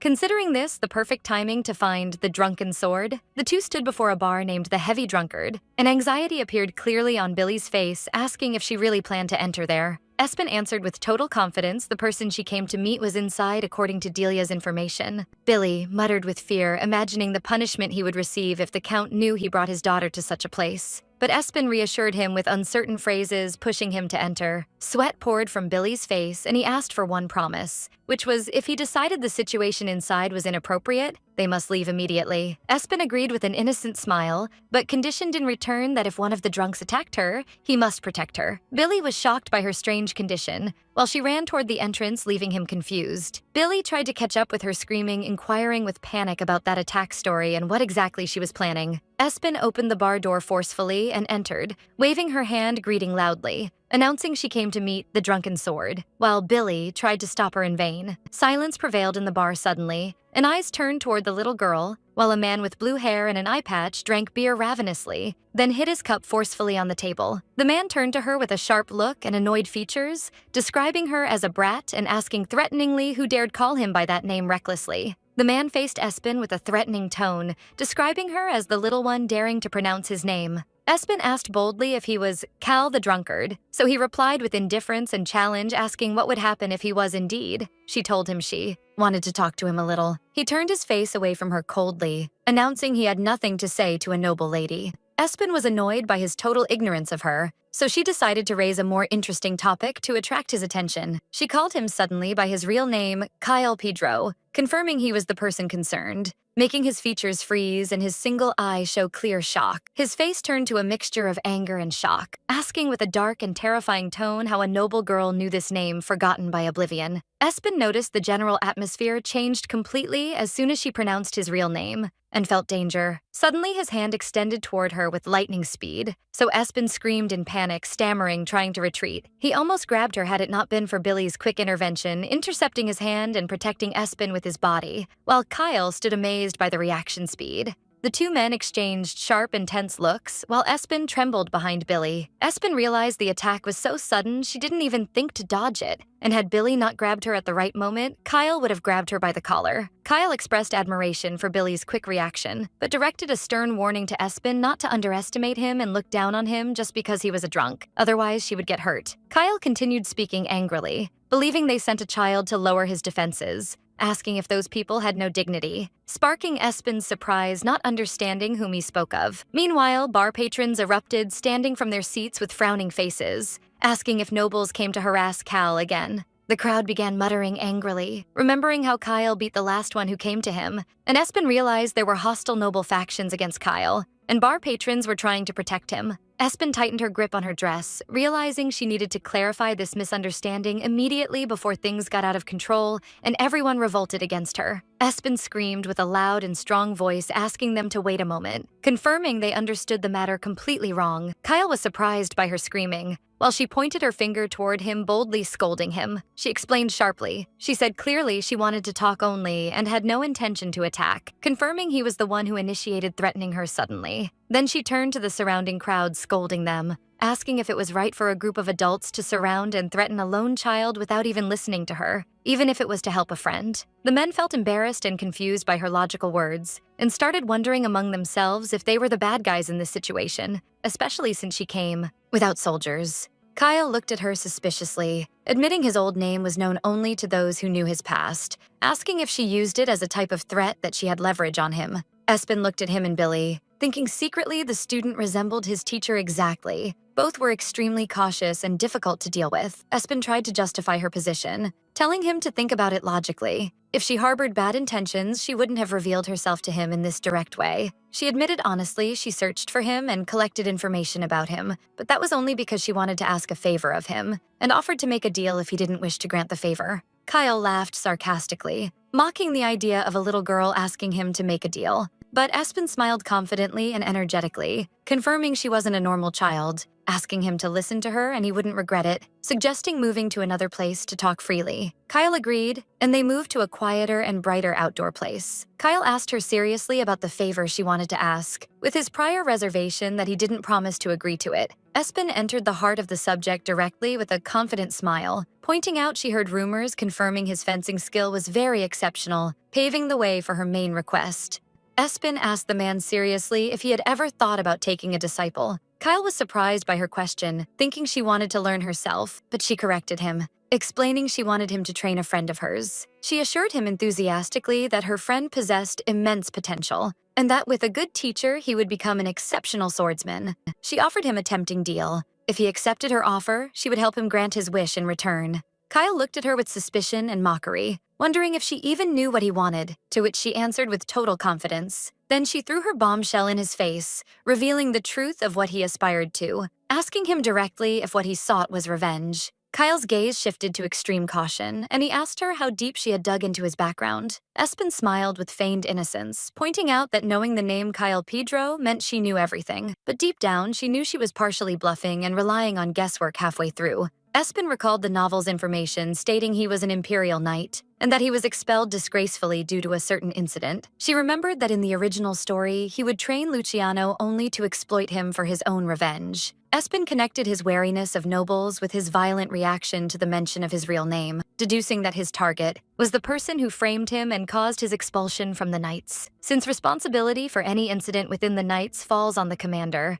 and the current commander is a man loyal to Empress Isabel, Espen realized smartly that they had a common enemy, and offered to help him take revenge on the Empress's faction. She asked his opinion on the offer while looking at him challengingly. Kyle admitted the boldness of her offer and that she wasn't someone to be underestimated, but he added that there were limits to what she could do to help, even if she knew his goal. Kyle presented his own proposal instead, asking her to bring the boy she wanted him to train, so he could judge for himself if he was worth the trouble before making a decision. Espen noticed his sly smile and realized he planned to claim Luciano had no talent to kick them out as soon as he saw him. She smiled with sarcastic confidence to herself, saying what a pity, for she knew for a fact that Luciano was a genius destined to be the strongest in this world. She accepted the challenge enthusiastically, warning him to prepare to be dazzled. She felt great excitement as she anticipated the fateful meeting between the teacher and his student. The next day, Luciano arrived at the pub feeling reluctant, having come under duress after Espen's persistence. Luciano looked at Kyle with disgust, calling him an old man, but Espen was surprised after Luciano opened his rude mouth. Espen felt extremely tense, hoping inwardly Luciano would watch his words after all the hard work she put into arranging this meeting. But the atmosphere tensed up and the conversation died immediately as soon as they stood face to face. With complete frankness and rudeness, Luciano asked Espen about the identity of this man reeking of alcohol, refusing to believe this drunkard was the person she wanted to introduce him to, while Espen tried to silence him in panic. Kyle commented sarcastically that he didn't expect another rude child to show up, noting that Luciano didn't hesitate to speak rudely to strangers. Espen felt terrified seeing sparks fly between them from the first moment, realizing that continuing this situation would lead to an imminent explosion between the two strong personalities. Espen remembered she couldn't reveal Luciano's identity as a prince now, and tried to salvage the situation before Luciano said something that would expose him. Espen thought to herself that if Kyle knew Luciano was the prince, he might accept him immediately as the perfect tool for revenge, which would make building true trust between them impossible and much harder. She decided she needed to create a moment that allowed them to accept each other naturally, away from titles and interests. Espen called out to Luciano with a loud and affectionate voice using the nickname Lucy, asking him to listen to her, and reminding him that his birthday was close and she had prepared something special for him. Luciano froze in amazement, and Espen wondered to herself if shortening his name annoyed him, but she noticed his tense looks, his eye twitching, and the movement of his mouth. She understood Luciano was trying to hide something, and despite his face turning red from shyness and his attempt not to show it, he seemed accepting of the name Lucy. Espen thought Luciano seemed to like the nickname Lucci because it sounded friendly, and wondered if he would accept her gift in this case. She continued her act enthusiastically, confirming that Lucy was perfect, while signaling him with her eyes to agree to the gift. Luciano agreed with stammering and shyness. Kyle watched the scene with mockery, wondering in amazement if he was just a prop in their play, and commented sarcastically on them enjoying their time. He announced with boredom that he would leave if they were going to play family game in front of him, but Espen stopped him quickly, asking him not to get agitated and to at least exchange greetings. Espen introduced Kyle to Luciano formally, announcing with a broad smile that he was the person who would become his teacher. Luciano looked at her with shock and surprise, asking what she meant by teacher. Espen assured him he would be the fencing teacher who would teach him the correct techniques for using a sword. Luciano thanked her for her thought, but refused the offer with cold politeness and sharp looks. He explained sharply while pointing at Kyle that he didn't wish to learn the sword from someone who couldn't even take care of himself and didn't carry a well-maintained sword, but rather reeked of alcohol. Anger ignited in Kyle's eyes, and he called Luciano an arrogant child, asking if he knew how great and strong he was previously. He approached him challengingly, asking him to test him and vowing to break this arrogance possessing him forever. Luciano refused the offer again coldly, saying he saw no need for that. Kyle asked him sarcastically if he was afraid of actual fighting now that things got serious, or if he didn't trust the judgment of his friend who brought him. Luciano wondered what he planned to do with the child, and that if they fought, the humiliation wouldn't be his share. Kyle announced with excessive confidence he bet his life on winning, confirming Luciano wouldn't be able to even scratch him. Kyle raised his finger, specifying the condition, which was just one hit. One round with bare hands, and Luciano could use any tricks he wanted, and if he managed to knock him down or touch him, the win would be his. Luciano was stunned by this excessive confidence and asked about its source, surprised by this arrogance. Kyle answered him coldly that skill was the source, and that he was giving him a huge advantage so he shouldn't retreat like a coward. Luciano accepted the challenge finally with a sharp look, warning him against regretting this choice. Espen watched the situation with tension, wondering to herself if Kyle intentionally provoked Luciano to drag him into this fight, and decided to cheer for Kyle silently to take charge and prove his worth. Luciano rushed toward his opponent with speed and a surprise attack, shouting enthusiastically, but Kyle dodged the attack with a very simple and smooth movement, as if he expected the blow's path completely. Mocking lightly, Espen was stunned by the scene, for Kyle managed to disrupt Luciano's balance in a single moment and with minimal effort possible. Luciano tried to regain his balance and launch another attack with a series of quick punches. However, Kyle was dodging with a confident smile, evading every blow with the skill that provoked the little prince's rage. Suddenly, Kyle grabbed Luciano's hand and stopped him, directing advice to him in the tone of a strict teacher, praising his attempt, but warning him that if he attacked recklessly while his stance was already broken, he would be countered easily. Luciano was shocked, and his eyes widened, disbelieving what happened. As he was confident, he aimed his blow completely out of his opponent's field of vision. Kyle answered him with a sly smile, explaining that this was the difference experience makes, and asked him provocatively if he had given up already. Luciano didn't give up, but continued challenging Kyle and attacking him again and again. But the result was the same, as Kyle countered all Luciano's attacks and blocked them with complete ease as if playing with a child. Luciano tried to direct a powerful kick, but Kyle blocked it with his arm without budging, while signs of fatigue and amazement appeared on Luciano's face. Kyle looked at him with a look carrying a mixture of pity and challenge, asking him if that was the strongest blow he had. With a quick movement, Kyle pushed Luciano away with his hand, commenting with boredom that the fight became very boring. Luciano staggered and almost fell, so Espen rushed toward him, anxiously asking if he was okay. Luciano was panting heavily and sweat was pouring from him, and he looked at Kyle in shock, wondering in amazement about the identity of this person. Kyle stood proudly and asked Luciano with a triumphant tone if he admitted defeat based on his way of speaking now. Luciano wiped the sweat from his face and admitted with bitterness and courage that Kyle was leagues ahead of everyone he faced before. Espen's face lit up hearing that, for Luciano's attitude became more polite and acknowledging of his opponent's strength, and she saw this was her golden opportunity to link them as teacher and student.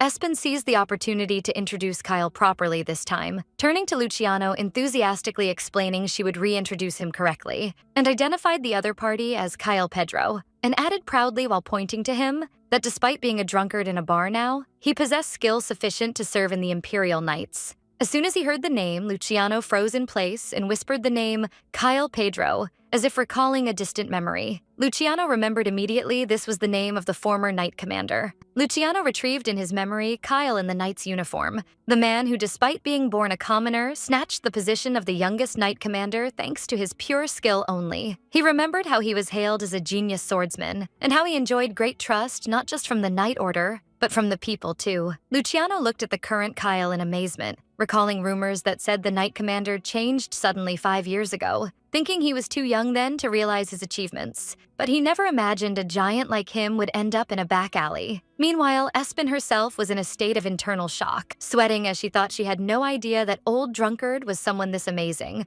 for her information was superficial. Kyle noticed Luciano's amazed looks, so he answered him arrogantly, saying he didn't expect a rude child like him to know who he was. This sparked Luciano's anger immediately, as he never accepted being described as a rude child. Espen intervened quickly with a very tense smile to calm the situation, before Kyle made another mistake and insulted the prince, trying to salvage the situation. Espen introduced Luciano to Kyle clearly and calmly, announcing that His Highness's name was Luciano Frederick. As soon as he heard the name, Kyle's features froze and he repeated the last name, Frederick, with a voice carrying a tone of disbelief. His eyes widened in shock and sweat began pouring from his forehead, as he realized immediately that the title Frederick was held only by royal family members. Without a moment of hesitation, Kyle knelt on his knees, bowing with extreme respect, and lowered his head, apologizing with a trembling voice for his previous rudeness, justifying his lack of knowledge that he left the palace when the prince was still very young. Kyle continued his apology sincerely,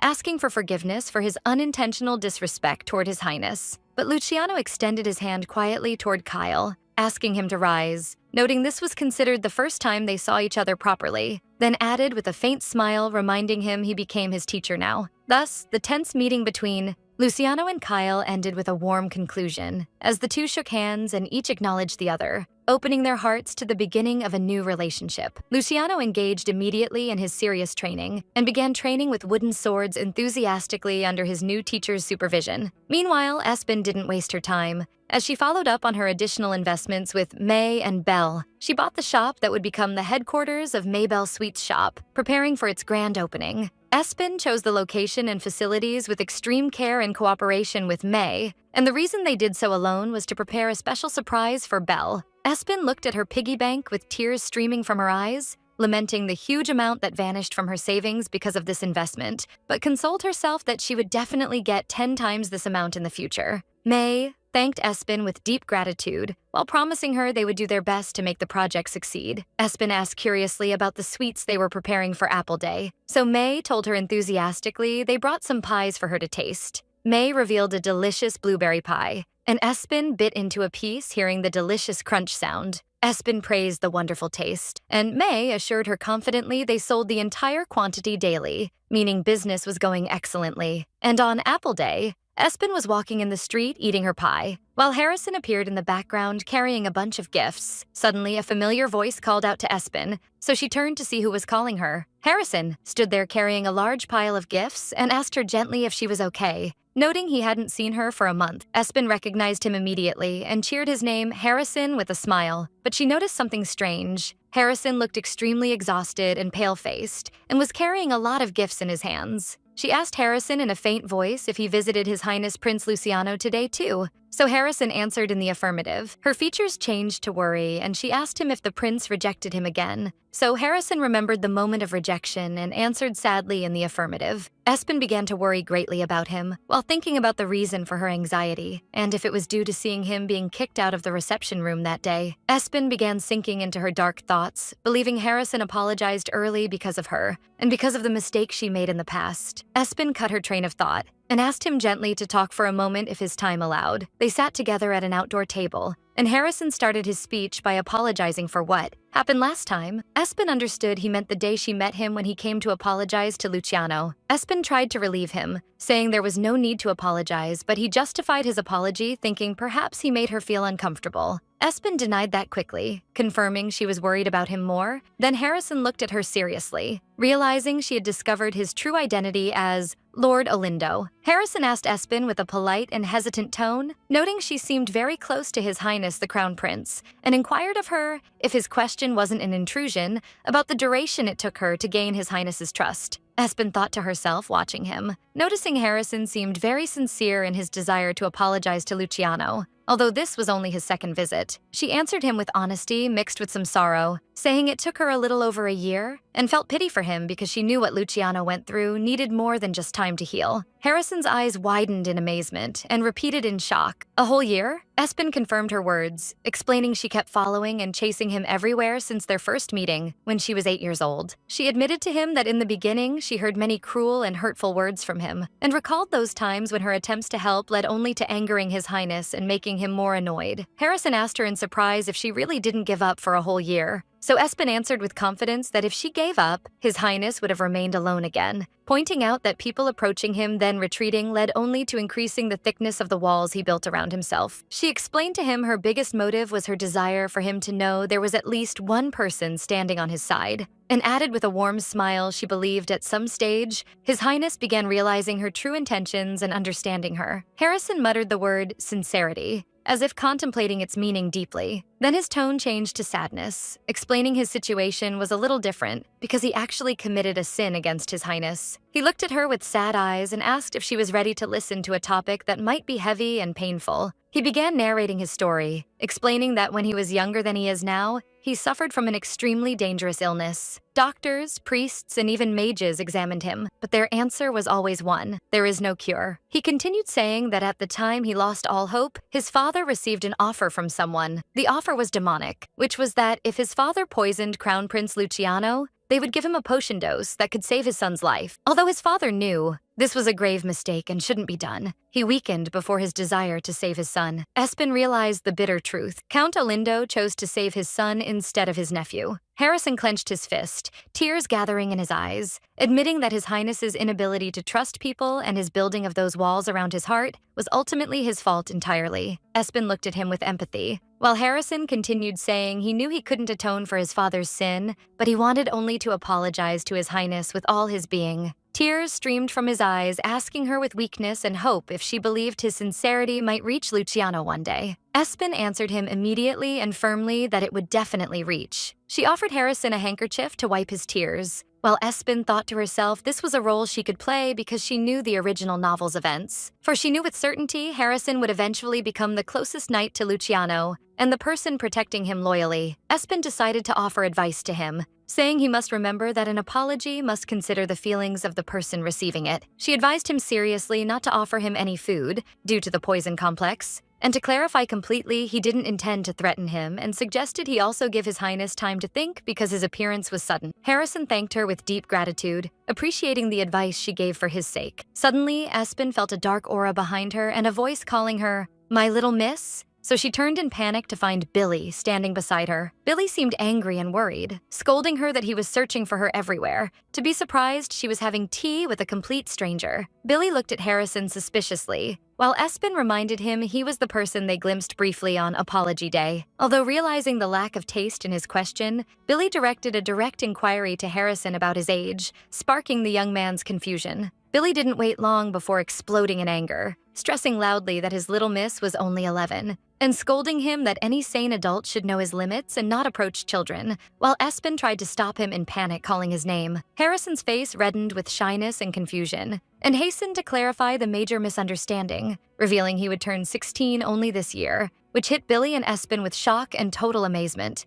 Billy stared at him disbelieving, asking suspiciously if he was really 16, so Harrison confirmed that seriously. Billy sighed, apologizing for his misunderstanding, while Harrison accepted the apology graciously, explaining his huge physical build often caused this type of confusion for people. Despite his Apology. Billy stuck to his strict stance, announcing his categorical refusal of secret meetings at such a young age, even if the Count didn't know about it, making Espen wonder with annoyance inwardly why he acted this way today specifically. Billy continued his embarrassing interrogation, asking Harrison sharply if he approached the miss with inappropriate intentions. So Harrison denied that strongly and nervously. Billy pointed his finger at the huge pile of gifts, deducing suspiciously they were definitely not intended for his little miss. Espen couldn't take any more, so she screamed in Billy's face, asking him to stop, and confirming loudly their relationship wasn't as he thought at all. And to cut doubt with certainty and end Billy's interrogation, she was forced to tell a cruel and direct lie, announcing in front of everyone that Harrison wasn't her favorite type at all, while apologizing to him deep down because she knew this was the only way to silence Billy. Harrison was shocked by her words and seemed frustrated and sad, while Espen confirmed to Billy coldly her preferences were very clear. Espen dragged Billy away, apologizing to Lord Alindo for her rudeness and telling him she had to leave now, directing a silent warning to Billy that she was watching him. Before moving away completely, Espen turned toward Harrison, wishing the matters he worried about would go well. Harrison put his hand on his chest with gratitude, thanking her sincerely for the day and for her advice he wouldn't forget, wishing her a safe return home. Harrison stood watching her as she moved away, whispering the name Miss Samuel with a look carrying much appreciation.